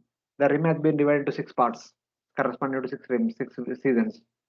Unlimited seconds at the edges, and 3 groups of 4 months at the nave. The wheel moves with extreme velocity, chasing and destroying the universe. The wheel never stops. It going. It will stop only when there is destruction. Till the time of destruction, it continuously moving ahead. That is the specialty of this wheel. The devotees and no others conquer time. The wheel of time pursues and destroys the universe, but it does not pursue and destroy the life of the devotees. Why? Why the devotee's life is not destroyed by time? The Acharya say that while in this life the devotees are doing Shravanam and Kirtanam, after death, wherever they may go, whether they may get another human life or they may go to spiritual world, in either case, they continue to do the same thing, Shravanam and Kirtanam. If you are going to do the same thing, whether here or somewhere else, there is no change in your person. But for other people, currently they are human beings and one has done so many sinful activities. What is the guarantee that that person will again become human being? No guarantee. One can become animal, bird, akshara, asura, anything. That's why the devotees have conquered time means whether the devotees may be in the material world, maybe in the spiritual world, they continue to do the same thing, hearing and speaking about Krishna Katha. So in their activity, there is no change. That means they are situated in the Nityalila. Nityalila means they will continue to do the same activity in the past, present, and future. That is Nityalila. Right, that way. The wheel rotates on the axle of the indestructible Brahman. The axle is absolute truth. Absolute truth is the basis. Keeping him as the reference, the wheel continuously moves. It is said to be a wheel in a metaphorical sense because of its explicit rotary motion. It has 13 spokes composed of the 12 months plus Adhika Masa, Purushottama Masa. So normally we have 12 months, but sometimes we get 13th month also. That's why the 13 spokes are compared to 13 months. It has 360 joints composed of the days and nights of the year. It has wheel rims in the form of 6 seasons. The rim, if you have seen a wooden wheel, the wooden cart wheel, the rim has been divided into six parts. The 6 wooden portions are joined in the form of the wheel. They are compared to 6 seasons. It has an unlimited edges in the form of seconds. It has 3 groups of 4 months at the nave of the wheel. So winter, summer, rainy season. Currently we are going through winter. Very soon summer will start, and then followed by there will be rainy season. 4 months each. It travels with great speed. These descriptive terms are used to portray the wheel of time consisting of a year. So this is a metaphorical explanation. So how to see the Kala Chakra in terms of the seconds, hours, months, seasons, and then year, like that. So then Lord says, "Oh, my dear Kardhama, oh, you are speaking so intellectually. You know so many things. You say that the devotees are fortunate, but that you cannot be free from desires. You say that devotees are fortunate, but you say that I am not free from desires. Why do you not fulfill your desires by worshipping the devatas who quickly fulfill those desires?" So you said that devotees are without desires and you have desires. That means you are not a devotee. Then those who come to me, they are called devotees and they come to me without desires. And those people who have desires, they are not devotees and they go to devatas. Then why don't you go to devatas? Why have you come to me? Only people without desires come to me. and you are coming to me with desires. That is not a appropriate thing. You go to devatas to fulfill your desires. Why are you coming to me? So then Kardhama says that, my dear Lord, that is okay. But unfortunately, I am not seeing any devatas around. I do not see anyone except you in this universe. I see you everywhere. I only see you and no one else. There are no devatas to surrender to. I'm seeing only you. That's why I'm surrendering to you for fulfilling my desires. Like that, Kardhama is stating in the next verse. एकस्वयं न जगतास्य शिक्षया एक स्वयं सान् जगत शिश्रिक्षया द्वितीययात्मन्नदियोगमाया द्वितीययात्मन् अधियोगमाया सृजत्यदपाशि पुनर्ग्रसिष्यसे सृजस्वदा पासि पुनर्ग्रसिष्यते श्यसि यतोर्ननाभिर्भगवन् स्वशक्तिभिः यतोर्ननाभिर्भगवन् स्वशक्तिभिः. Translation. My dear Lord, you alone create the universe, O personality of Godhead, desiring to create these universes, you create them, maintain them, and again wind them up by your own energies, which are under the control of your second energy, called Yogamaya. Just as a spider creates a cobweb by its own energy and again winds it up. Hare Krishna. He says that I only see you, nothing else. And whatever else I see, that is your energy only, Maya. So everything is you only. So in that way, he's saying, oh Lord, you alone exist, and desiring to create the universe, since there is no one else to desire, you create, you maintain, and you destroy this universe through the gunas using material energy, which contacts you through your glance, just as a spider creates a web independently.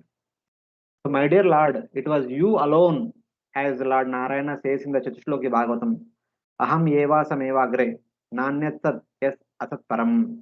He says that I was alone existed before the creation. I was alone as Mahavishnu existed in the Karna ocean. And some people might call Sarvam Kalo Vidam Brahma. So the cause of everything is Brahman, not Bhagavan. The Lord says that Na Anyat Tat Yat Sat Asat Param. That Brahman people call the source of this universe is nothing but me only. Na Anyat, it is non-different from me. That Brahman is non-different from me only. I was the same person called by devotees as Bhagavan. I was the same person called by the yogis as Paramatma. I was the same person called by the Jnanis as Brahman. Whether it is Brahman or Paramatma, they are non-different from me. And I only in those three features existed alone before the beginning of the creation. Pachadaham edetatcha. Even after creating this universe also, I alone exist. As Paramatma inside the universe, as Garbhodakshaya Vishnu inside the universe, as the universe which is my gross universal form. The universe itself is my gross universal form, and the universe is running because of my presence as its Paramatma, the Garbhodakshaya Vishnu. And hence that means as long as the universe is existing, I alone existed. Because it is because of my existence, the Garbhodakshaya Vishnu, the universe is existing because I am its Paramatma. So avashishyet asmiham. Even after destruction of the universe, after the destruction of the entire universe, and the universe enters back into me, I alone remain. I only remain. So in all three phases of time, before the creation, after the destruction, and from the creation to the destruction, in between also, I only exist. There is no one else. Lord said, and Kardhama is saying same thing. You alone exist, and desiring to create the universe, since there is no one else to desire, you created. It was your desire to create, and you created. How? You employing your material energy by Triguna Maya. By glancing upon Triguna Maya, you created this universes. Mayadhyakshena Prakriti Suyate Sacharacharam. So in that way, just like a spider creates the cobweb, and It creates a cobweb and it guards. Whenever small insects are caught in that cobweb, the spider goes and eats those insects and survives. And when it feels bored, okay, both the insects are huh? So it eats up the cobweb. It itself will eat and go to a new place. Again, with its saliva, it creates a new cobweb. So spider will not take the help of any other person to construct the cobweb. Even the birds also make their own nest, but they take the help of grass and twigs, which are outside world. But spider, the saliva is also coming from its own body. It does not take shelter of anything from outside. That's how, even though the Lord is taking the help of Gunamaya, but the Trigunamaya is also coming from the Lord only. It is not something from outside. When birds make nest, the grass or the twigs are outside. They belong to somebody else. The birds are taking some available objects, and with that they are constructing the nest. But spider is not like that. So Lord is compared like that. Lord is doing the creation, maintenance, and relation only by his own energy. The energy is not something outside. It is coming from his own body. So like that. You alone exist.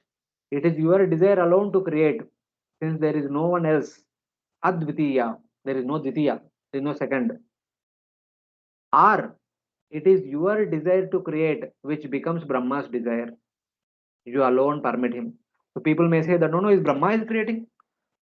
Oh, can you say Vishnu is creating? Okay, no problem. Brahma is creating, but by whose instruction Brahma is creating? It is by Lord's empowerment, Lord's desire only Brahma is creating. So like that. You perform creation by your Maya, which attained you by contact with your glance. Or you create the universe by your material gunas, which you accepted through the influence of your spiritual energy under your control. Mahamaya is an expansion of Yoga Maya. And by glancing upon that Mahamaya, Mahavishnu continues or starts the creation. So in one sense, Yogamaya is Lord's internal energy, Mahamaya is our expansion, and Lord by glancing upon Mahamaya is creating, then he is not using anything outside from him. So it's like that. The example of the spider is given to show that no one except the Lord performed the creation. I should serve you alone. My dear Lord, it is you who have created the entire universe. The entire universe is you only. And everyone in the universe is all your expansions only. I see you everywhere. What is the need to serve somebody else? I see you everywhere. So it is I'm serving you only. I need to take shelter of you only. I should serve you alone, even if I have material desires.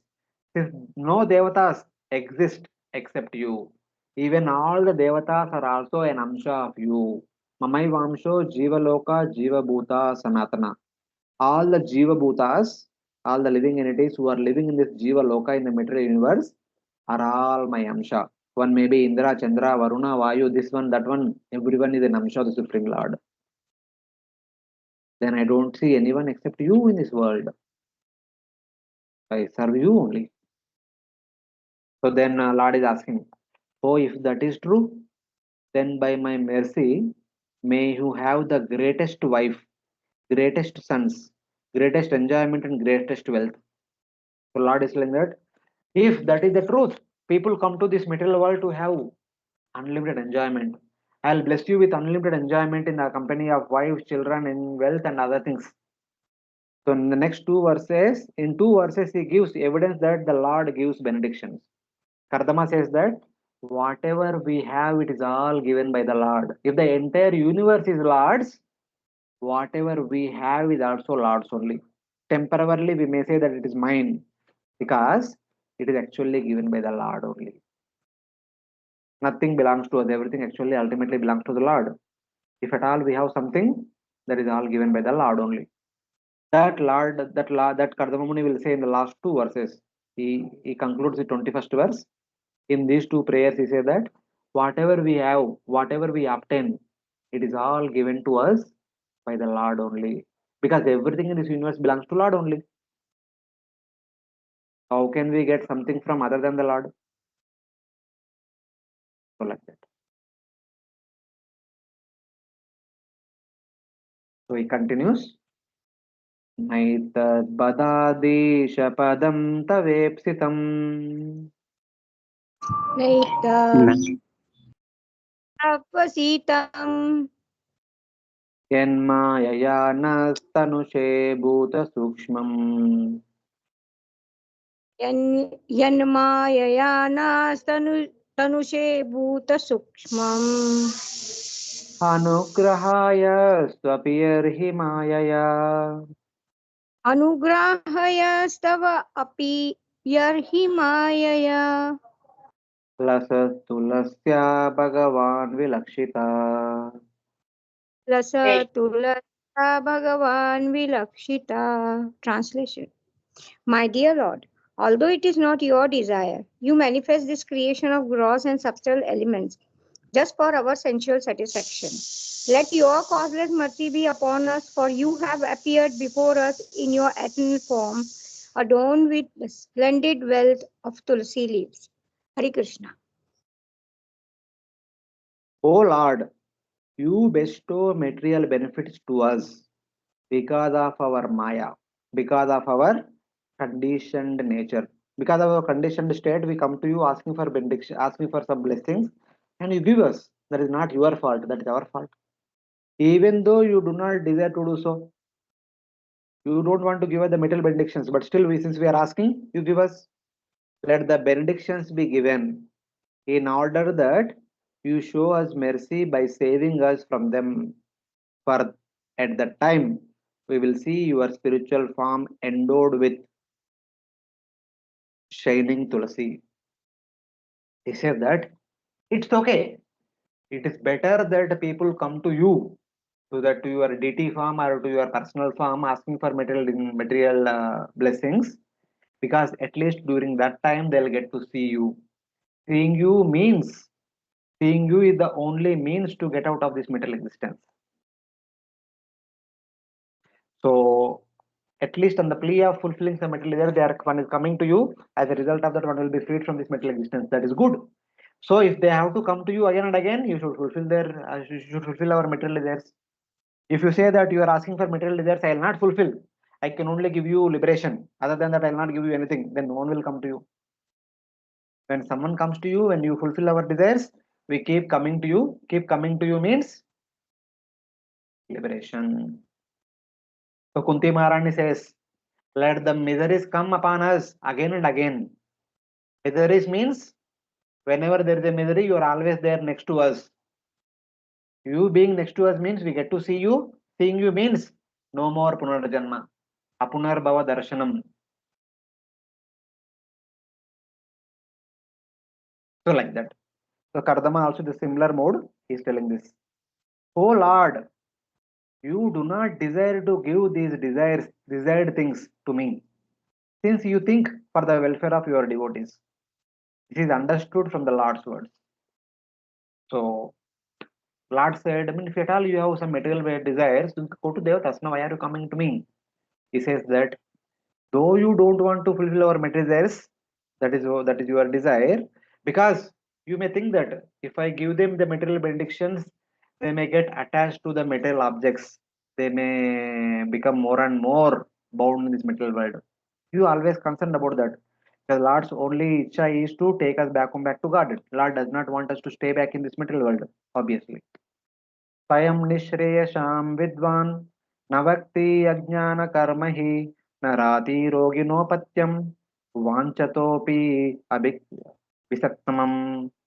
This is a verse from the 6th canto. It says that one who knows the highest good will never instruct a foolish person to engage in material enjoyment.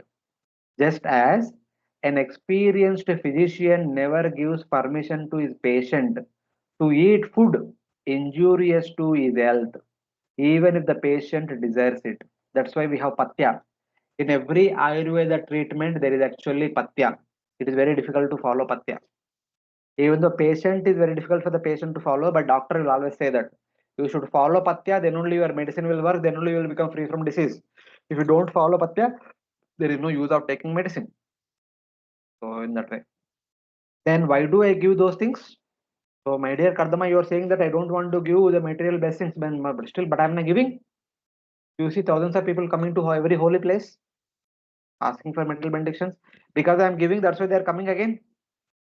Then Kardhama says, if you give material pleasure to us, that is because of our Maya.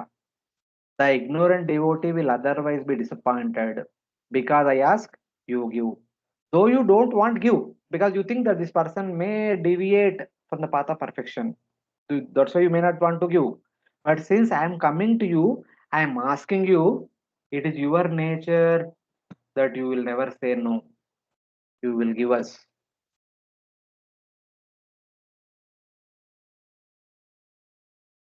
The material happiness resides in the mind already in the form of vasana. You extend that happiness by giving benedictions. That is the implication of the verb son. The thing is that, so my dear Lord, it is not that people are getting happiness because you have fulfilled the desires. The happiness is actually a subtle thing. It is there in the mind. There is no physical sense. It is already resides in the mind in the form of vasanas. So you are just extending that concept of happiness in one's mind by fulfilling their desires. If that is so, then should I give anything or not? Should I give? Should I fulfill the desires or not? Kardhama says, let it be given, but only for gaining your mercy. If you give us the blessings, we will come to you once again. We'll come to you once again. We'll come to you once again. If you don't give us, we'll go to somebody else. That is very bad situation. Oh, the devotee has fallen into the darkness. If at all, even if you think the way you thought that, okay, if I fulfill their desires, they have become strayed from the path of perfection. They have been bound in this material world. Then you only will think that, see, I have fulfilled. He has come to me asking for some material desire. I fulfilled him the desire, but as a result of that, he has gone away. Then I think I should rectify this mistake. You yourself take pity on that such person, and you yourself will lift that person from samsara and take him to your spiritual world. This opportunity is also there. If at all somebody strayed away from your path. So Kardhama is saying that, oh, the devotee has fallen into the darkness of the material world. By the happiness I have given him, I will deliver him. Kardhama is saying that, my dear Lord, if at all somebody goes away from the proper path, you will think like this and you will deliver. Therefore, please give the blessings. Please give us the desired blessings. In either way, it will be beneficial. If somebody goes away astray, you will deliver them. Otherwise, since you are fulfilling, we keep coming to you. Keep coming to you means that is the sure shot deliverance. Let it be given for the purpose of gaining your mercy. When at the time of giving benedictions, you are noticed by your mercy, you become visible with your glance of mercy indicating your smile. In order to fulfill our desires, just like Dhruva Maharaj approached you looking for some place which is superior to that of Brahma, you fulfill the desire by the way. You have also showed your darshan. So what is the result of giving your darshan? The Dhruva Maharaj who came to you, who performed severe austerities for last 6 months with an intention to get a place superior to that of Brahma, after having your darshan, he says that, Swamin Kritartosmi Varamna Yache. My dear Lord, I am completely satisfied by looking at you. I don't want anything else. Tanabhilashi Sapatostokim. Swam Praptuvam Deva Munindra Guyam. I have come to you for the purpose of performing austerities for last 6 months with an desire to get a place superior to that of Brahma. But what I got, Swam Praptuvam Deva Munindra Guyam. I have obtained you, who is very difficult to be obtained by the Devatas and Munindras. Kachan Vichinvan Apidivya Ratnam. I was looking for the broken piece of glasses, but I got Divya Ratna. Swamin Kritartosmi Varamna Yache. My dear Lord, I don't want anything else. I am completely satisfied by having your darshan. This is the result. Even if a person comes to you asking for some material desires, once their desires are fulfilled, in order to fulfill their desires, when you stand in front of them, they forget all their desires. They are completely mesmerized by your transcendental beauty. They just want your lotus feet, nothing else. This possibility is there. So please, you continue to fulfill our desires. That's how we are delivered in this material world. Your spiritual body is endowed with shining tulsi garland, which gives you great pleasure, since it has been offered during the worship by the devotees. This form worshipped by the devotees is not material, showing the spiritual form is the Lord's mercy. So that's why in either way, whether just like Dhruva Maharaj and Kardhama Muni had the personal darshan of the Lord, or we visiting the holy places and standing in front of the deity and praying to the Lord for fulfilling so-called desires, both are good for us only. In either case, first of all, we get to see the Lord. And then when Lord fulfills, there are two possibilities. We may get attracted to the Lord completely, or because our desires are fulfilled by the Lord, we become attached to the Lord and we keep coming to the Lord. And one day we get attracted to the Lord also. So because of this, I request my dear Lord, even though you don't want to fulfill our material desires, but I request you to fulfill our desires so that we'll keep coming to you. One fine day we'll become attached to you, and we don't want anything else other than you. Like that, Kardhama is requesting the Lord to fulfill the desires of the devotees, whoever comes to him asking for something. And then finally, he will ask, he will say his concluding words. This is the last prayer offered by Kardhama. He says, Tam Swanubhutyo Parata Kriyartam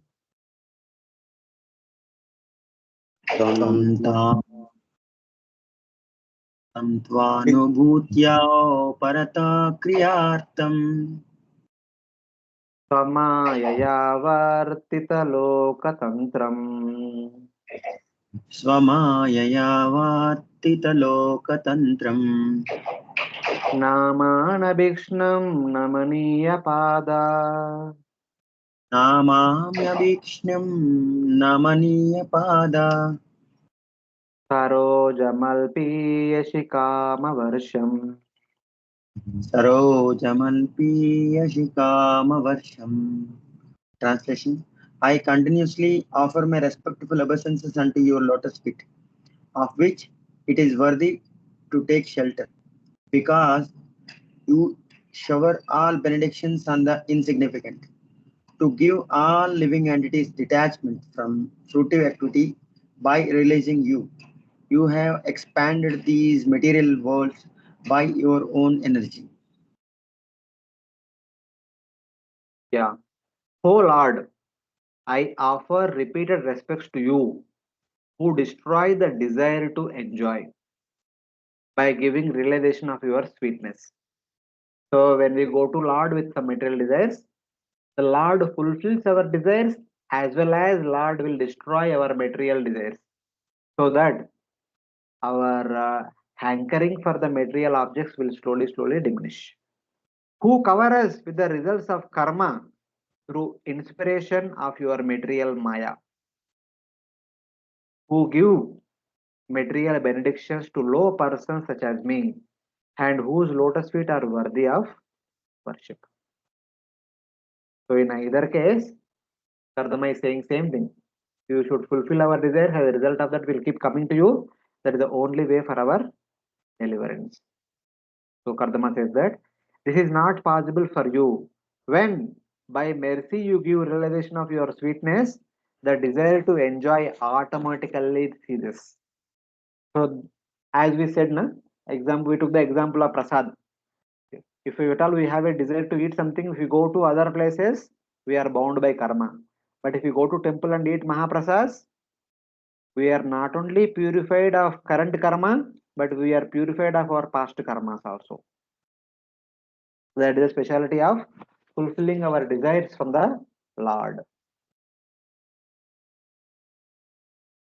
So in Chaitanya Charitamrita, there is a special condition described about this only, where it is said that, so Lord Krishna is saying, Krishna kahe ama baje mage vishaya sukha.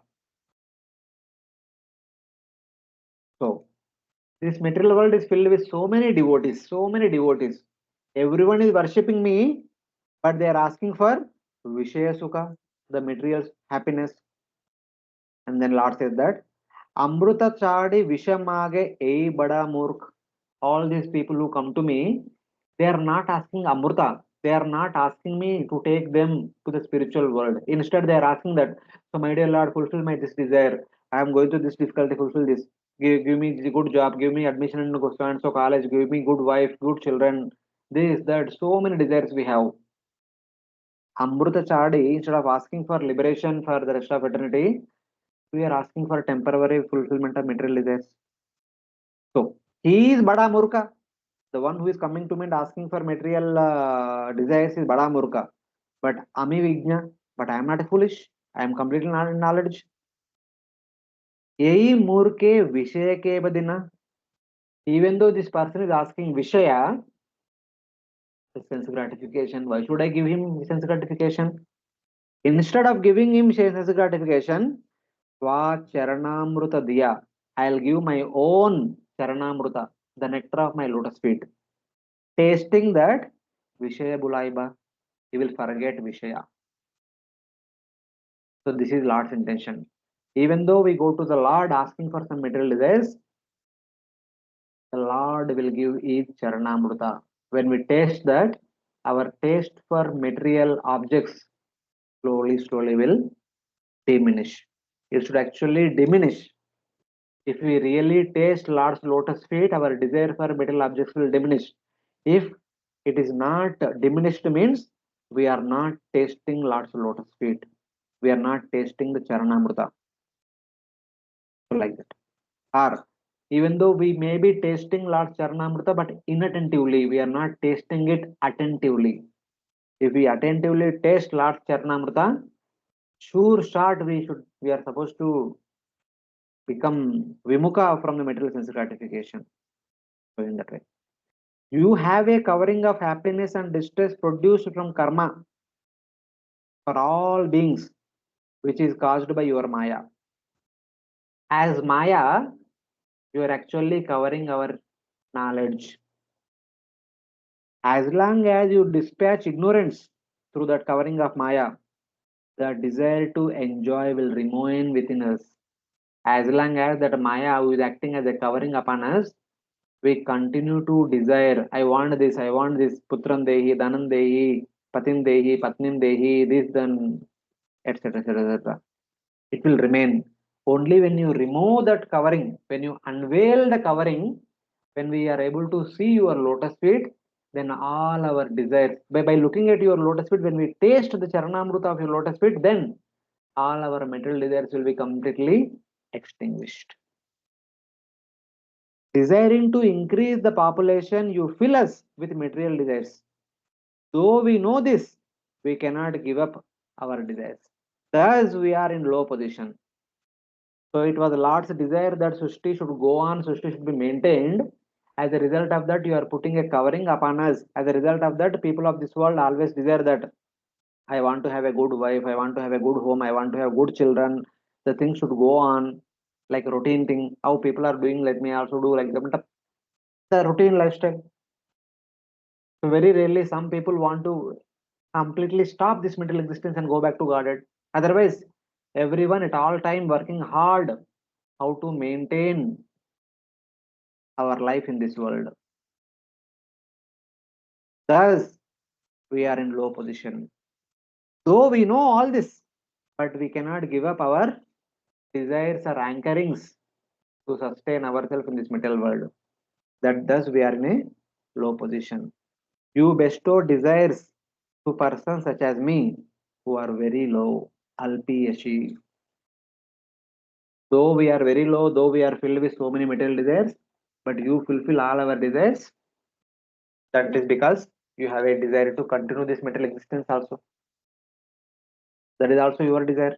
That's why you told Brahma to create the living entities who are obedient to you. That's why Brahmaji instructing all of us to do the same thing. That is because that is your desire. We follow. What can be done? One day, by good fortune, we get attracted to your lotus feet and we want to wind up everything and then come to your eternal abode. So, like that, in all these verses, Kardhama offered wonderful prayers with very important philosophical import. So, 130. Any questions? from devotees?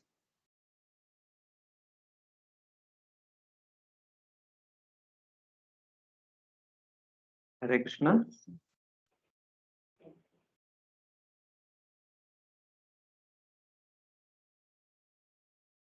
No, Prabhuji. Okay. Okay. Then we'll stop Hare here and Krishna. next class will come. Yes, Prabhu. Prabhuji, so moral of the story is, even if you have, I'm just asking you, even if I have material desires, I should worship the Lord and continue my bhakti. Yes. Akama sarvakamo va moksha kamo udaradi tivrena bhakti yogena yajeta purusham para. Whether we have material desires or spiritual desires, whatever it is, instead of looking here and there, just come to the Lord, worship Him and serve Him and ask Him for the fulfillment of all our desires. Prabhu, at the same time, is it correct to consciously work on not having material desires? See, that is the Oh, no, best that would be possible thing. But still, that is not possible. Utna easy nahi. Acha.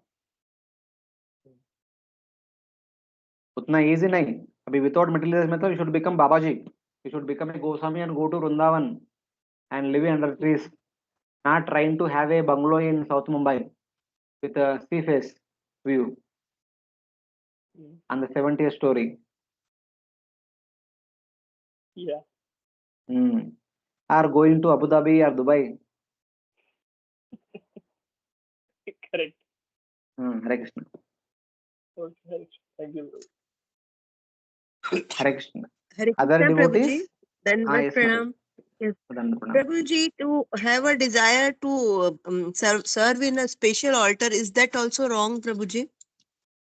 No. See, any desire in connection to serving the Lord is not at all a desire. That is what we are supposed to have. Normally, just like Kardhama. See, Kardhama is out of humility, he is kind of putting himself low and saying all these things. But Kardhama himself is a great devotee. We'll get to know about him more and more in the upcoming chapters. But in general, he is offering all these prayers on our behalf.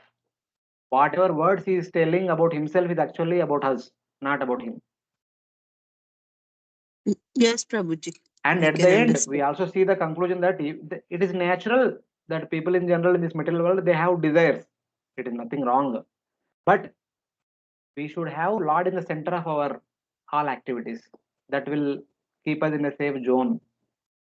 So, in that way. Okay, Prabhuji. Thank you. Hare Krishna. Hare Krishna. Hare Krishna. Hare Krishna. Thank you very much for joining us. So, Hare Krishna. Hare Krishna. So next week we have exam, as it was